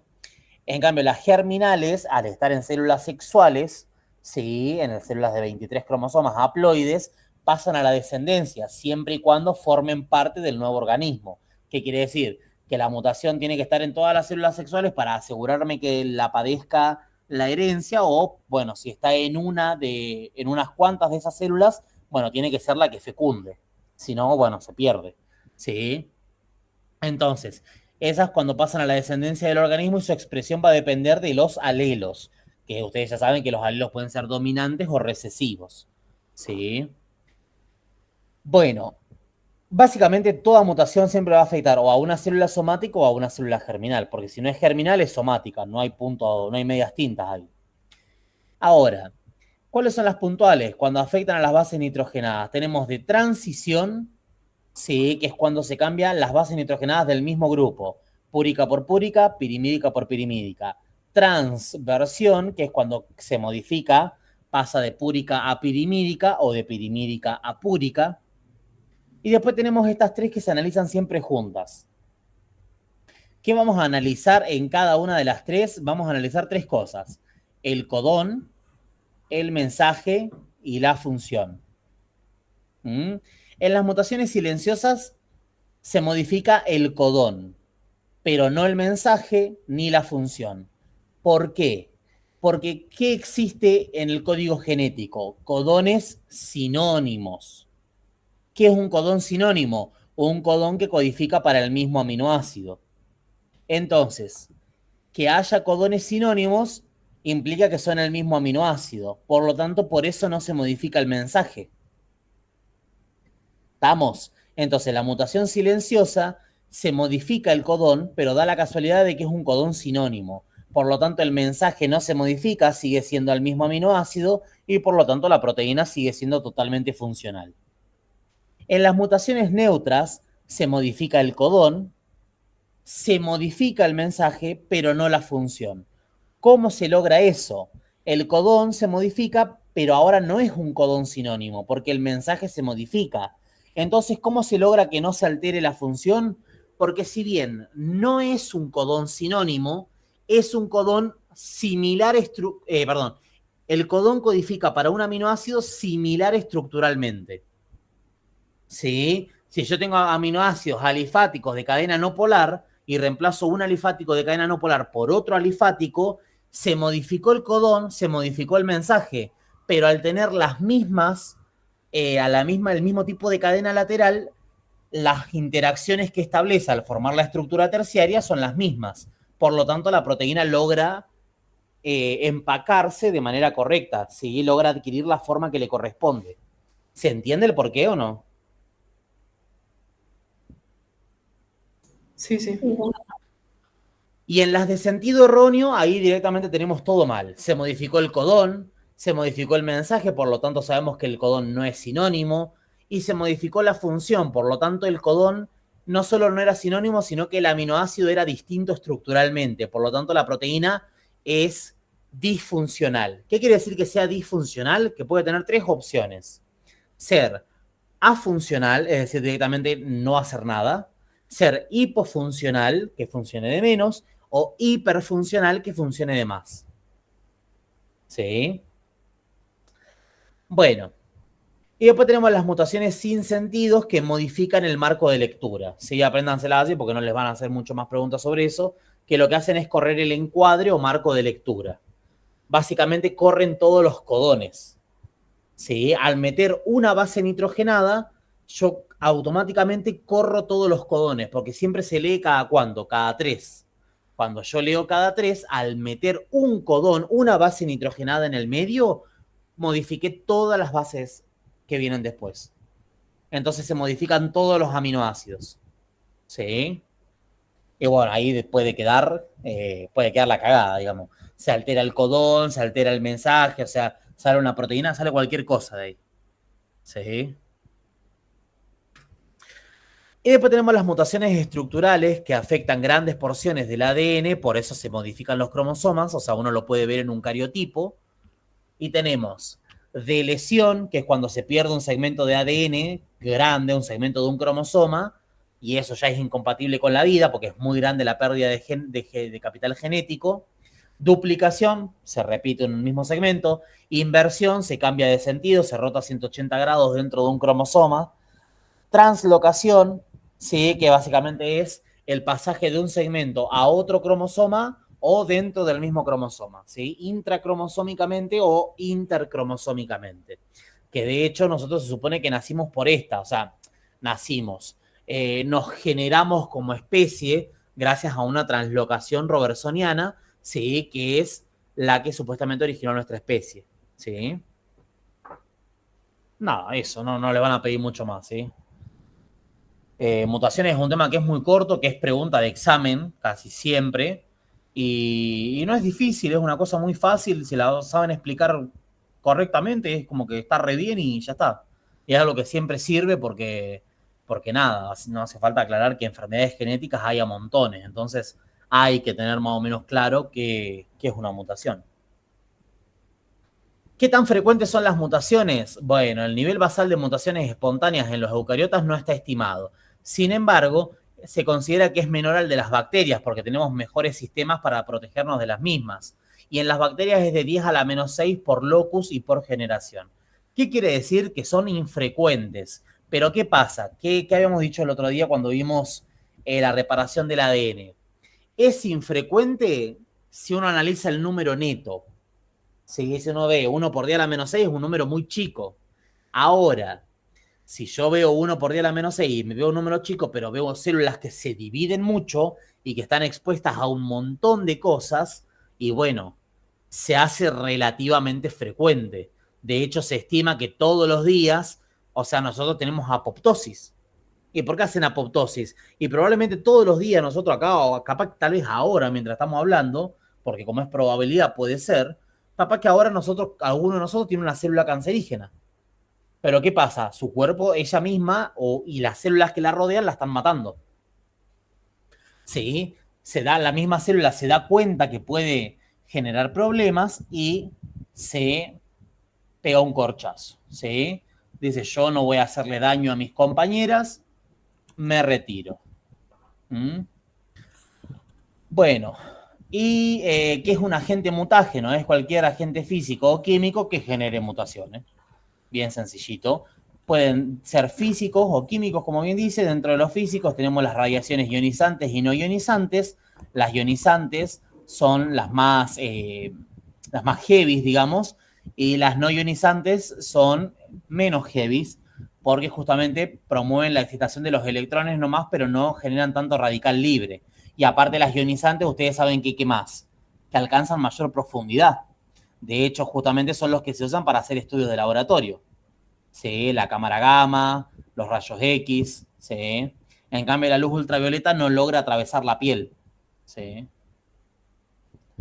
Dentro de los agentes químicos encontramos compuestos como el ácido nitroso, las brominas, las acridinas, derivados de la combustión del tabaco, ¿sí? Básicamente, digan, derivados de la combustión del tabaco, pueden haber ciertos elementos que se usan en la industria alimenticia que puedan generar determinado grado de mutagénesis, ¿sí? Por eso hay tanto quilombo con esto de Monsanto, que los alimentos transgénicos generan mutaciones en nosotros, ¿sí? Y bueno, no hace falta aclarar, ¿no es cierto?, que la comida es un gran veneno hoy en día porque no se sabe básicamente qué se le pone, digamos, ¿eh? Y a pesar de que se sepa qué se le pone, la gente igual la sigue consumiendo. A ver, ¿quién de acá no toma coca?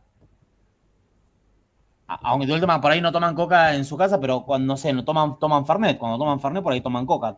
¿Alguno de acá no consume nunca coca? ¿O alguna bebida gasificada? No. Todos toman coca. Y la coca es azúcar pura. ¿Sí? La coca no solo que es azúcar pura, es sodio puro y es fosfato puro. Es triple mal. Sí, yo lo digo porque sé que lo que es. No es que yo veo una coca y le saco una cruz de un agua bendita, ¿sí? Yo no estoy haciendo acá, no me estoy haciendo el que se me caen los anillos, ¿sí? Sino que, pero consciente, sí, hay que saberlo los males, ¿sí? Es pura azúcar, es puro fosfato y es puro sodio. Ponele que uno tome coca cero. La coca cero no tiene azúcar, pero tiene un edulcorante que es muy discutido porque en otros países se ha sacado por ser cancerígeno o porque se cree que tiene potencial cancerígeno, el edulcorante E952. ¿Estamos de acuerdo? Entonces, ponele que sacás un mal, pero sumás otro, que todavía no está totalmente chequeado porque tampoco se dejan hacer los estudios pertinentes. Bueno, bárbaro. Ahora, ¿qué más? Pero tiene fosfato y tiene sodio. Un hipertenso, ¿qué no puede comer? Sodio. Sí, entonces a muchas veces les va a pasar que se van a cruzar hipertensos que dicen, sí, no, dejé la coca, pero tomo coca cero porque es más sana. No, sos hipertenso, la coca cero es sodio puro. O por ahí viene una mujer diabética y dice, no, yo no tomo coca, porque la coca es pura azúcar, le hace mal, pero tomo coca cero. La coca cero es fosfato puro. Una mujer posmenopáusica lo que menos quiere es fosfato en sangre. ¿Por qué? Porque la mujer posmenopáusica pierde la protección de los estrógenos contra los huesos. En los huesos, perdón. Sí, pierde la protección de los estrógenos en los huesos. Entonces, ¿qué quiere decir? Que los huesos de las mujeres posmenopáusicas se carcomen más rápido. Es por eso que es común en la posmenopáusica encontrar, ¿qué cosa? Osteopenia, osteoporosis. Sí, ¿por qué? Porque pierden la protección de los estrógenos. En el hombre no, porque no la pierde. No la tiene esa protección porque no depende de eso. Pero en la mujer pierden esa protección. ¿Estamos de acuerdo? Entonces, tampoco, si ustedes ven que una persona que es diabética, que una mujer que es posmenopáusica, ¿sí? no la dejen tomar coca, o adviértanle, o sea, ustedes no pueden hacer nada, pero por lo menos darle el aviso, porque a veces, muchas veces van a cruzar con pacientes que van al médico y que nadie les dice nada, ¿sí? E incluso los nutricionistas a veces tienen mujeres posmenopáusicas diabéticas y le dan coca para que se llenen. Le dicen tomate, coca cero, todo lo que quieras, te dicen siempre. No, coca cero no, ¿sí? Porque si vos le das coca cero en cantidades astronómicas, la estás llevando a una osteoporosis y esa persona después no se va a poder mover ni de la cama. Entonces, ojo, ¿sí? Ojo, avisen y adviertan a las personas, sean observadores de la realidad de muchas veces por ahí una amiga de tu mamá, una prima, una tía lejana, ¿sí? Adviertan, ¿sí? Bueno. No sé por qué me fui por la rama, pero bueno, como siempre. Bueno, ¿qué hora es? 1:30. Bueno, ya fracasé porque ya no terminé 1:30 como ayer. Maldita sea. Bueno.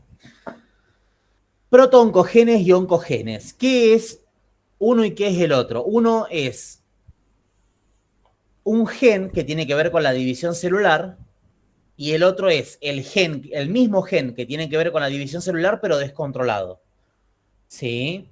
Son la misma cosa, son genes que tienen que ver con la división celular. El protooncogen y el oncogen son lo mismo. ¿Sí? Son genes, o sea, estructuralmente, son genes que tienen que ver con la división celular. El protooncogen es cuando está normalmente regulado, cuando responde a la regulación como corresponde. Y el oncogen es cuando está descontrolado, cuando perdió todo tipo de regulación y hace lo que quiere, se expresa cuando se le canta, todo el tiempo. Sí, por eso pasa a ser oncogen. Pero eso es algo que tienen que entender. Los protooncogenes o los oncogenes son propios. No es que un bicho viene y me mete un gen que hace que mi célula se divida mucho. No. Los oncogenes son nuestros, son propios. Son parte de nuestro material genético. Nada más que son genes que tienen que ver con la división celular, un proceso que es normal en nosotros, en determinados tipos de tejido, pero normal en nosotros.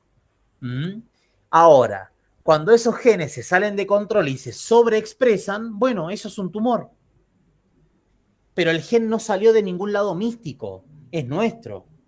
¿Sí? Bueno, ahora, entonces el oncogen es el gen alterado cuyo producto actúa de manera determinante para acelerar la división celular. Esos oncogenes se generan por activación de los protooncogenes, que son genes celulares normales que codifican proteínas encargadas del crecimiento y desarrollo normal de un tejido. Existen múltiples mecanismos que activan a estos protooncogenes para que se conviertan en oncogenes. ¿Cuáles son los mecanismos más clásicos? Una mutación, una inserción de promotor, una inserción de secuencia aumentadora, una translocación cromosómica, una amplificación génica o activación por retrovirus. ¿Sí? Todos estos son los mecanismos más clásicos. ¿Qué tienen que saber hacer? Nombrarlos únicamente. Nombrarlos. Si ustedes los quieren leer, esto les va a servir para patología. ¿Sí? Porque ustedes lo van a ver ahí. Por retrovirus, sí, es muy característico. ¿Dónde se ve mucho virus oncogénico? ¿Dónde hay mucho virus oncogénico? ¿En qué se hace mucho esa charla?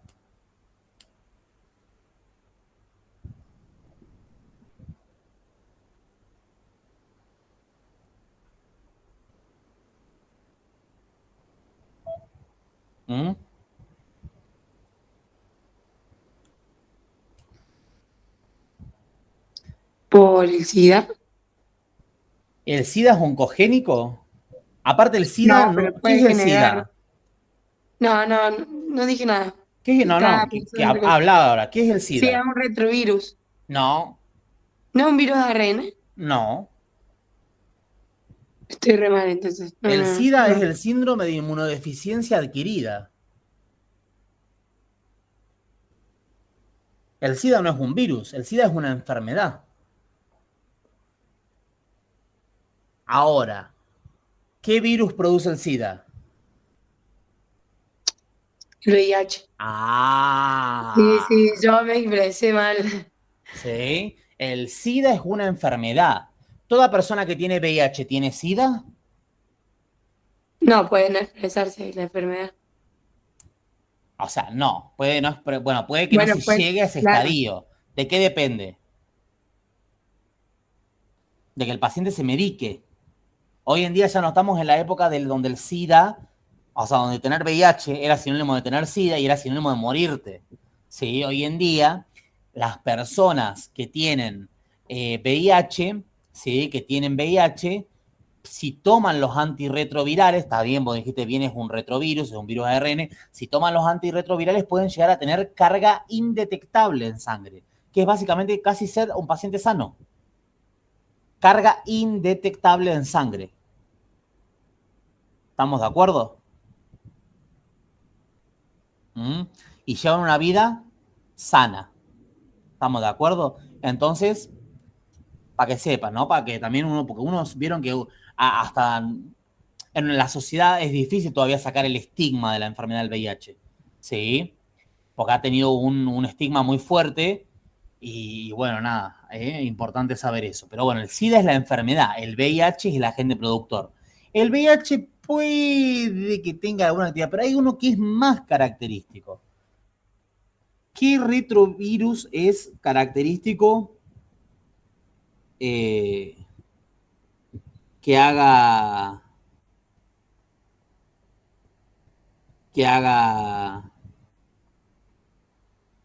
¿cómo es? Que haga oncógeno, ¿sí? Que sea oncogénico, que diga.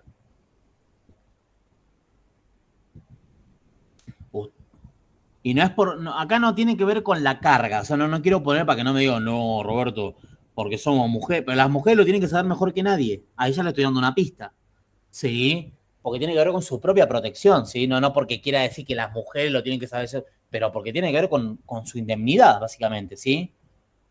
¿El HPV? Eso, el HPV. El HPV, el serotipo 16 y 18, bueno, dentro de otros, porque hay como 12 a 15 serotipos oncogénicos de alto riesgo oncogénico, pero característicamente el serotipo 16 y 18 son muy oncogénicos. ¿Sí? Entonces, para eso existe la vacuna contra el HPV. ¿Sí? Entonces, mucha precaución, ¿sí? O sea, son cosas que nosotros vamos a ver mucho en la práctica, ¿sí? De hecho, cuando ustedes vayan a ver distintas materias, les van a cansar de decir eso, ¿sí? Cuando ustedes vean activación por retrovirus, siempre, cuando piensen cáncer, virus, HPV. Siempre es un clásico, ¿sí? Bueno, pero por lo pronto solo apréndanse los mecanismos.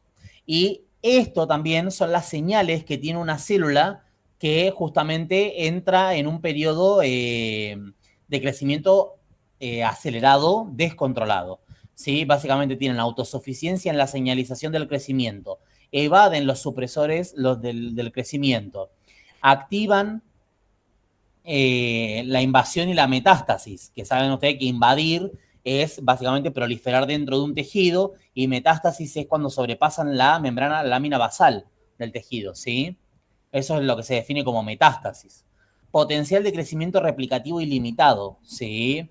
Resistencia a la apoptosis y estimulación de la angiogénesis. Esas son todas las características que tiene una célula tumoral, ¿sí? Y los mecanismos son estos, apréndanse aunque sea esto, ¿sí? Si ustedes se saben los mecanismos y los pueden enumerar, una mantequita, ¿sí? Nadie les va a pedir tampoco que hablen específicamente de que desarrollen cada ejemplo, ¿sí? Pero bueno. Bueno, eso. Y después tenemos los genes oncosupresores. A ver, ¿qué es un gen oncosupresor? Son genes que normalmente frenan el crecimiento. Frenan, el crecimiento y la división celular. Por eso se les denomina oncosupresores. Dos de los más populares son, bueno, viste que ya lo vieron, el de la P53, que lo vieron en el ingreso, que como se les enseñan que se llama guardiana del genoma. No sé si les enseñaron eso. ¿Les enseñaron así tal cual con esa palabra?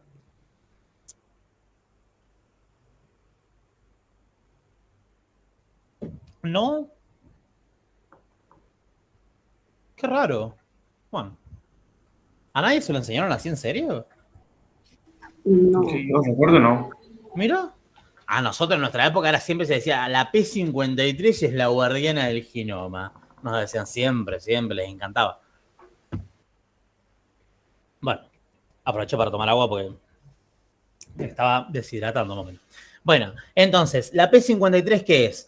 Es una proteína cuyo gen se encuentra ubicado en el cromosoma 17. Es una proteína que se denomina tal cual y actúa como factor de transcripción ejerciendo regulación sobre la expresión de genes mediante su interacción con los surcos del ADN. Lo que hace cualquier proteína reguladora del ADN, interactúa con los surcos. En el 50% de los cánceres, este gen se encuentra mutado, por lo tanto, se estima que es un gen oncosupresor. ¿Por qué? Porque no solo está avanzando, digamos, la malignidad, no solo hay oncogenes activados, bueno, protooncogenes activados u oncogenes, porque el oncogen ya está activado, es como redundante. Sino que aparte los protectores se encuentran mutados o inhibidos. ¿Sí? Entonces es una doble victoria, ¿sí? Para la enfermedad, ¿no? En el 50% de los cánceres se encuentra mutado, lo cual habla de el potencial poder protector que tiene contra la división celular descontrolada. ¿Cuál es su función? Evitar el daño celular y la malignización. Lo logra mediante el bloqueo de la célula en G1. Inhibe las quinasas dependientes de ciclinas, que son las que impulsan a la célula a dividirse. Promueven la apoptosis en caso de que los daños del ADN no se reparen. Disminuye la angiogénesis, o sea que evita que el tumor adquiera nutrimento. Porque ¿para qué el tumor hace angiogénesis? Para que le llegue más sangre. Y cuando le llegue más sangre, ¿qué saca? Más combustible. Entonces crece más rápido. Entonces disminuye la angiogénesis para evitar que consiga nutrimento y ahí tratar de que se muera el tumor. Inhibe la división celular por acortamiento de los telómeros, ¿sí? A ese mecanismo se lo llama senescencia celular replicativa, que eso ya lo habíamos nombrado cuando hablamos de telomerasa. Esa es la función del gen de la P53, bien simple. Y el gen del retinoblastoma es una proteína cuyo gen se localiza en el cromosoma 13, ¿sí? ¿Qué es el retinoblastoma? Un tumor de células de retina, con retinoblastomas, ¿sí? No, de células inmaduras de retina encima, sí, si queremos ser más específicos, pero bueno, ¿qué se da cuando se pierde ese gen de, justamente se le llama gen del retinoblastoma, porque cuando este gen no está, este tumor se manifiesta, ¿sí? Cuando este gen se muta, se manifiesta esta enfermedad. Mayormente este tumor se da por predisposición hereditaria y para eso pueden suceder dos cosas: que haya una delesión en el cromosoma 13 de uno de los progenitores o que haya una mutación somática durante la vida del hijo, o sea, que venga de herencia o adquirida. Además de afectar a las células de la retina, se lo ha relacionado con, por ejemplo, cáncer de colon, pulmón y cáncer de mama. Por lo tanto, es un gen que es citoprotector. ¿Por qué? Porque cuando está mutado, o mejor dicho, en enfermedades tumorales, como el retinoblastoma, cáncer de colon, cáncer de pulmón, cáncer de mama, se ha visto que este gen está mutado. Por lo tanto, se intensifica esta cosa del poder citoprotector que tiene el gen. Porque cuando no está mutado, se ha detectado que codifica proteínas que evitan la división celular descontrolada. ¿Se entiende? Por eso son oncosupresores, porque evitan la división celular descontrolada.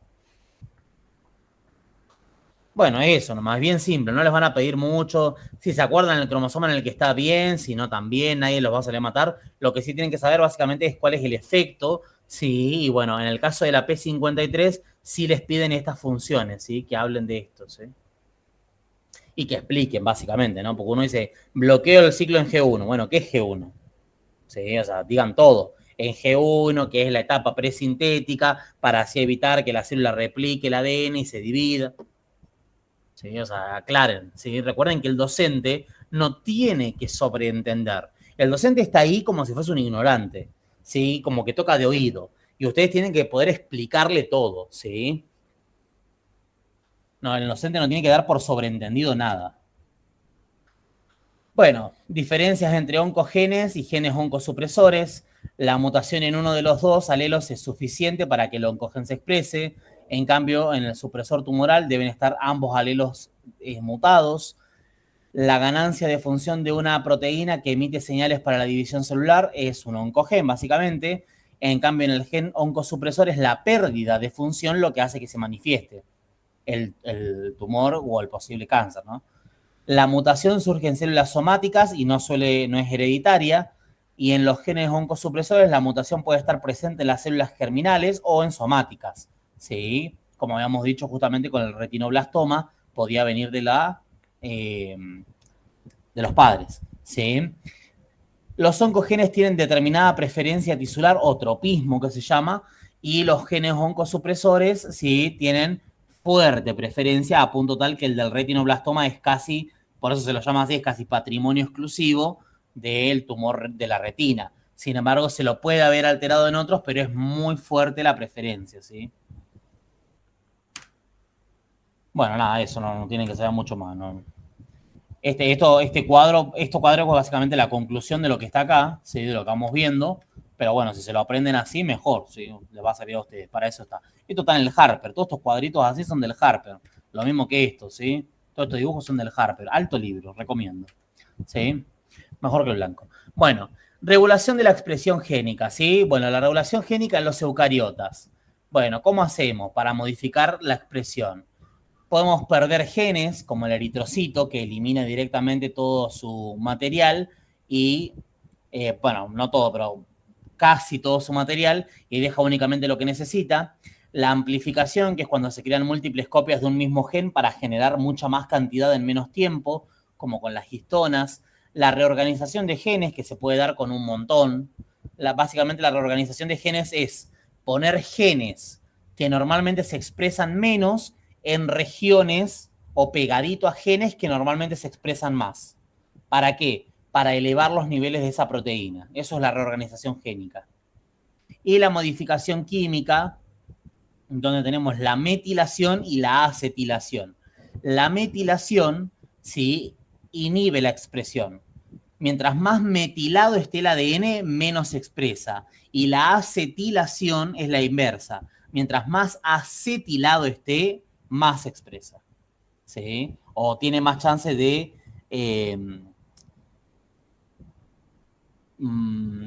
¿cómo se dice? De desenrollarse, iba a decir de desupercondensarse, pero estaba por inventar una palabra que no, ¿sí? Tiene más chance de volver al estado legible, que es básicamente la eucromatina. Bueno, ¿cómo se regula la transcripción? O sea, acá estamos viendo directamente cómo regulo el gen directamente. ¿Sí? Recuerden el dogma central de la biología molecular. Tengo el ADN. Bueno, en el ADN que tengo el gen. Bueno, ¿cómo regulo los genes? ¿Sí? Luego del gen que venía, la transcripción, que es básicamente convertir el gen en ARN mensajero. ¿Cómo lo puedo hacer? Mediante la condensación de la cromatina. Mediante más compacta esté, menos se transcribe. Mediante menos compacta esté, más se transcribe. Y la modificación de actividad de genes específicos, que son genes o proteínas activadoras y represoras. Las proteínas represoras impiden la transcripción, las proteínas activadoras la estimulan. Punto. ¿Sí? Nada más. Para todos los que me decían que era mucho texto, ¿sí? Simple. Resentido parece que... Bueno. Estructura de las proteínas regulatorias, ¿sí? Las proteínas, justamente estas, las proteínas regulatorias, represoras o activadoras, tienen dominios específicos. O sea, ¿qué quiere decir? Que siempre esas proteínas que interactúan con los surcos del ADN tienen alguno de estos tres dominios. Hélice, girohélice, dedos de zinc o cremallera de leucina. Que lo vemos acá. Hélice, girohélice, dedos de zinc y cremallera de leucina. Cualquiera de las proteínas regulatorias de la transcripción o bueno, indirectamente de la expresión génica, interactúan con los surcos del ADN. ¿Sí? Y para interactuar con los surcos del ADN tienen cualquiera de estos tres dominios. ¿Sí? tienen que tener sí o sí alguno de estos 3 dominios. Hélice, girohélice, dedos de zinc o cremallera de leucina. Y acá lo que tienen básicamente es relatado. ¿Qué es una hélice, girohélice? Son 2 hélices alfas unidas por un segmento al azar. Para ejercer su función, una de las hélices, denominada hélice de reconocimiento, se une al surco mayor del ADN. ¿Sí? La otra hélice queda transversal respecto del surco, ¿sí? Y es la que va a quedar libre, ¿sí? Estas proteínas logran unirse mediante puente de hidrógeno y Van der Waals. A nadie le importa, ¿sí? Ustedes sepan qué es, básicamente 2 hélices alfa unidas por un segmento al azar, y que una de las hélices se llama hélice de reconocimiento y es la que se mete en el surco, que es esta, ¿sí? Esta es la hélice de reconocimiento. Si uno tuviese que imaginarse el ADN vendría acá a dejar el surco, ¿sí? Se meten en el surco del ADN, se adhieren mediante la hélice de reconocimiento y la otra queda transversal, queda libre, ¿sí? Eso es una hélice girohélice. Bueno, ¿qué tienen ahí? Dedo de zinc, básicamente, ¿qué es? Son zinc que establecen enlaces coordinados con aminoácidos, ¿sí? Porque son proteínas, ¿sí? Es una región de la proteína donde se posiciona un átomo de zinc que establece enlaces coordinados con cisteínas e histidinas. Punto, ¿sí? ¿Cuántos pueden tener? Pueden tener múltiples dedos de zinc, ¿sí? Como son dedos, siempre son plural, ¿sí? Van de 2 a 13, ¿sí? Pero bueno, siempre son múltiples, más de 2 como mínimo. Y la cremallera de leucina es lo mismo que se ve acá, bien simplecito, es una hélice. Son 2 hélices alfa unidas por un segmento al azar, parecido a esto, nada más que tiene una disposición distinta. ¿Por qué? Porque una de las hélices enfrenta múltiples restos leucina que se apilan, interaccionan uno sobre otro, ¿sí? Y forman lo que se llama la cremallera o cierre de leucina. ¿Qué es lo que está escrito acá? ¿Sí? Bueno, no sé si está escrito tal cual, pero está compuesta por 2 subunidades, donde cada subunidad consta de 2 hélices alfa. Una de las 2 hélices de cada subunidad posee leucinas y cada una de esas leucinas tiene su cadena lateral orientada hacia el mismo lado. La otra hélice abunda en aminoácidos con cargas positivas y es la que permite la unión al ADN. Las leucinas se asocian por interacción hidrofóbica. Y sí, ¿de qué era la cadena lateral de leucina? Alifática no polar, entonces va por hidrofóbico, ¿sí? Que es lo que vemos acá. Quedan todas apiladas. Y bueno, la otra cadena que es rica en cargas positivas, que es la que permite la unión a los surcos del ADN. Y acá el dedo de zinc, ¿cómo entra en el surco del ADN? Lo que entra en el surco del ADN es esta porción. O sea, si yo tuviese que dibujar el surco, entraría así. ¿Sí? Pónganse a pensar igual que los dedos no es que son 13 dedos, como si yo pusiese mis 2 o 10 dedos, como si ustedes pusiesen sus manos pegadas. No es tan ancho, sino que recuerden que esto es tridimensional. A veces literalmente todos los dedos de zinc se orientan hacia un mismo punto, como si ustedes juntasen todas las yemas de sus dedos. Si ustedes juntan todas las yemas de sus dedos como haciendo una flecha, a veces las proteínas los disponen así, los disponen como orientados en una forma específica. ¿Sí? Así entran, encastran en los surcos y así ejercen la regulación. Pero bueno, eso es muy abstracto y nadie se lo va a preguntar. Pero bueno, comento porque era una duda cuando yo estudiaba. Yo decía, ¿cómo corno 13 de estos cosos se meten en un surco? Nada, preguntas que nadie hizo. Bueno, eso principalmente, ¿sí? Nada más. ¿Qué más? Regulación de la expresión génica. Esto no lo preguntan nunca. ¿Por qué? Porque fíjense, o sea, si a ustedes les hacen la pregunta, les van a preguntar esto. ¿Sí? O sea, o esto. Es muy corto. No es pregunta de examen, ¿sí? Regulaciones post-traduccionales. ¿Cuál es aparte ya lo vieron, ¿cuál es la regulación post-traducción? Si ya atravesé la traducción, ¿qué soy? Proteína. Si soy proteína, ¿cómo regulaba la cantidad de proteína dentro de la célula? Mediante la degradación y la síntesis. Si ya pasé la traducción y quiero que disminuya mi cantidad, ¿qué me van a hacer? Me van a ubiquitinizar y me van a mandar al proteasoma. Es razonable, ¿sí? En lo que refiere a la regulación durante la traducción, tiene que ver más con el ARN mensajero, pero como les digo, esto no se toma nunca. O sea, esto únicamente léanlo, como les digo, 2 días antes. Yo me sé todo, leo esto. Si yo no me sé todo, ni me acuerdo. Porque si a vos te toman uno de estos títulos que está acá, es porque tuviste la peor mala suerte del mundo o nunca te quisieron aprobar, que es peor todavía. ¿Sí? Pero no, nunca, al día de hoy, nunca vi que hayan tomado alguno de estos temas, ¿sí? De estos títulos así como están acá.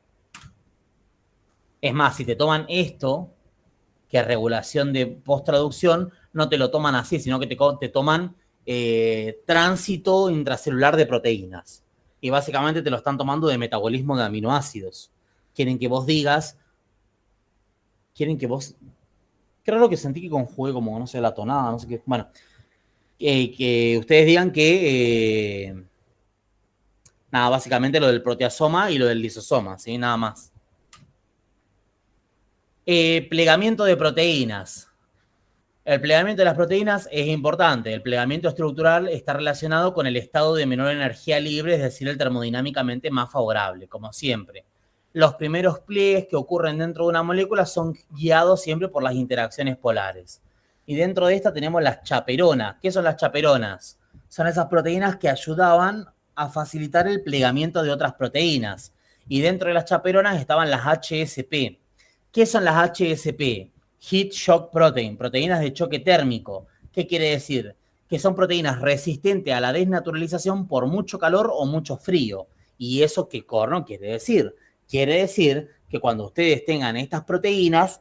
Ay, quiero estornudar. Ahí está. Cuando ustedes tengan estas proteínas, lo que van a hacer es que todas aquellas que se desnaturalizan, por ejemplo, durante los procesos febriles, que se ven alteradas, ¿sí? Se puedan reestructurar, ¿sí? Gracias a las HSP. ¿Sí? Las HSP son muy útiles, muy útiles.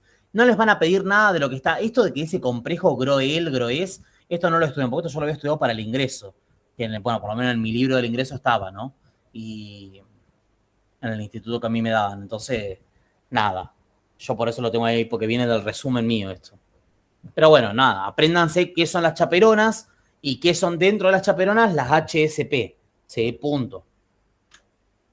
Y esto, modificaciones post-traduccionales, que es básicamente qué le tengo que hacer a una proteína después de que la terminé de sintetizar en el ribosoma para que termine de funcionar. Básicamente como quien dice la frutillita del postre, ¿sí? ¿Qué le falta a esta pinturita para que quede lista, ¿sí? Vos te mandaste una recontra obra de arte, ¿qué le falta? ¿Qué le falta para que complete? Bueno, esto, modificaciones post-traduccionales, que indirectamente ya las vimos, ¿sí? ¿Por qué?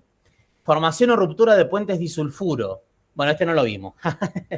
Pero bueno, lo vamos a ver mañana cuando veamos receptores. ¿Sí? La formación de puentes disulfuro, por ejemplo, entre los receptores de la insulina, es necesario absolutamente para que el receptor funcione. Sin puente disulfuro no hay receptor de insulina funcional. Y sin receptor de insulina funcional no hace falta decir que hay problemas. Isomerización de las uniones peptídicas. ¿Sí? Por ejemplo, ¿esto dónde pasa? ¿Dónde pasa?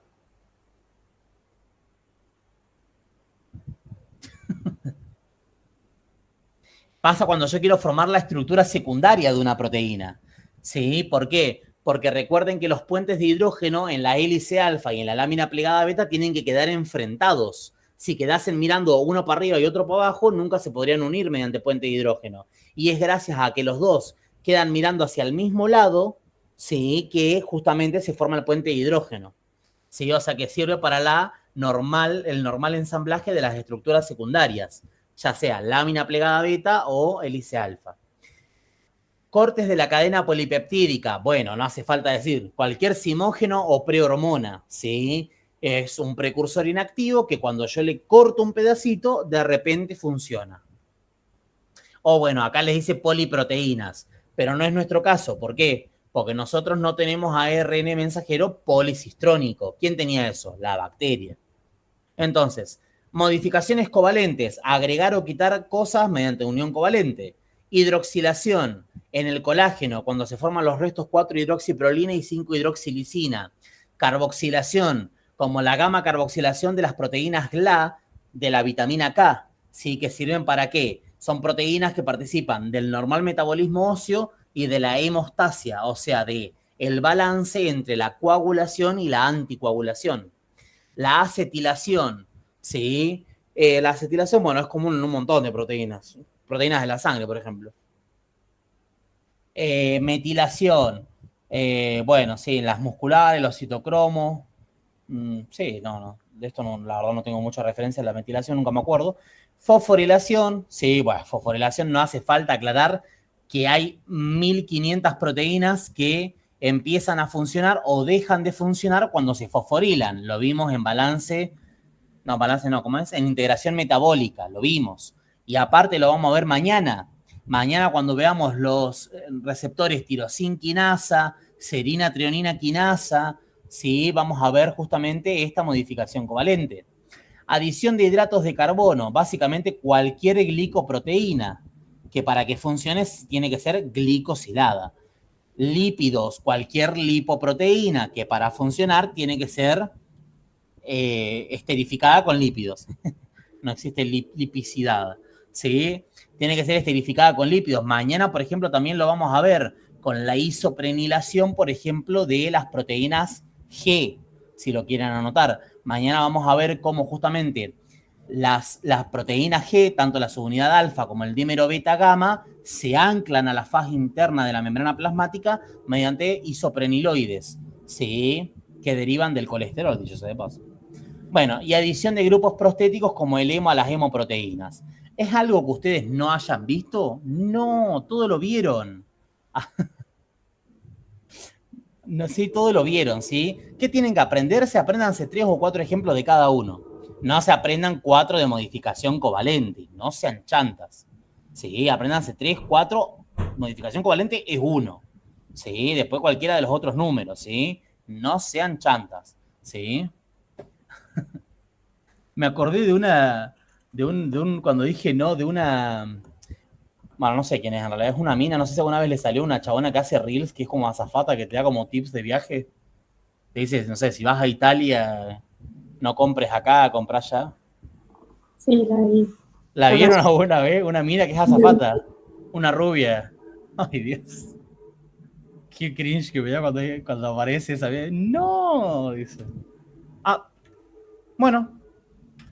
Justo había empezado a hablar boludeces, así que menos mal que eso era todo.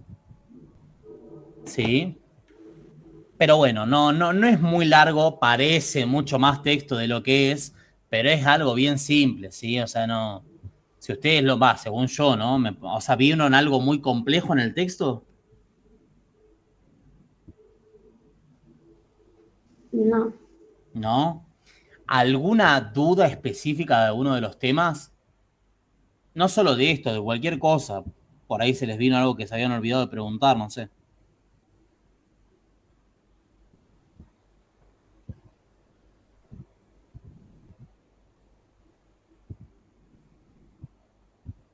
¿Nada? Creo que no. Ah, bueno, son un espectáculo ustedes. Bueno, entonces, nada, mejor me perjudica. O sea, ¿van a ser puros 10 el 7 o no? 9 como mucho. ¿Cómo? Ponele, ojalá.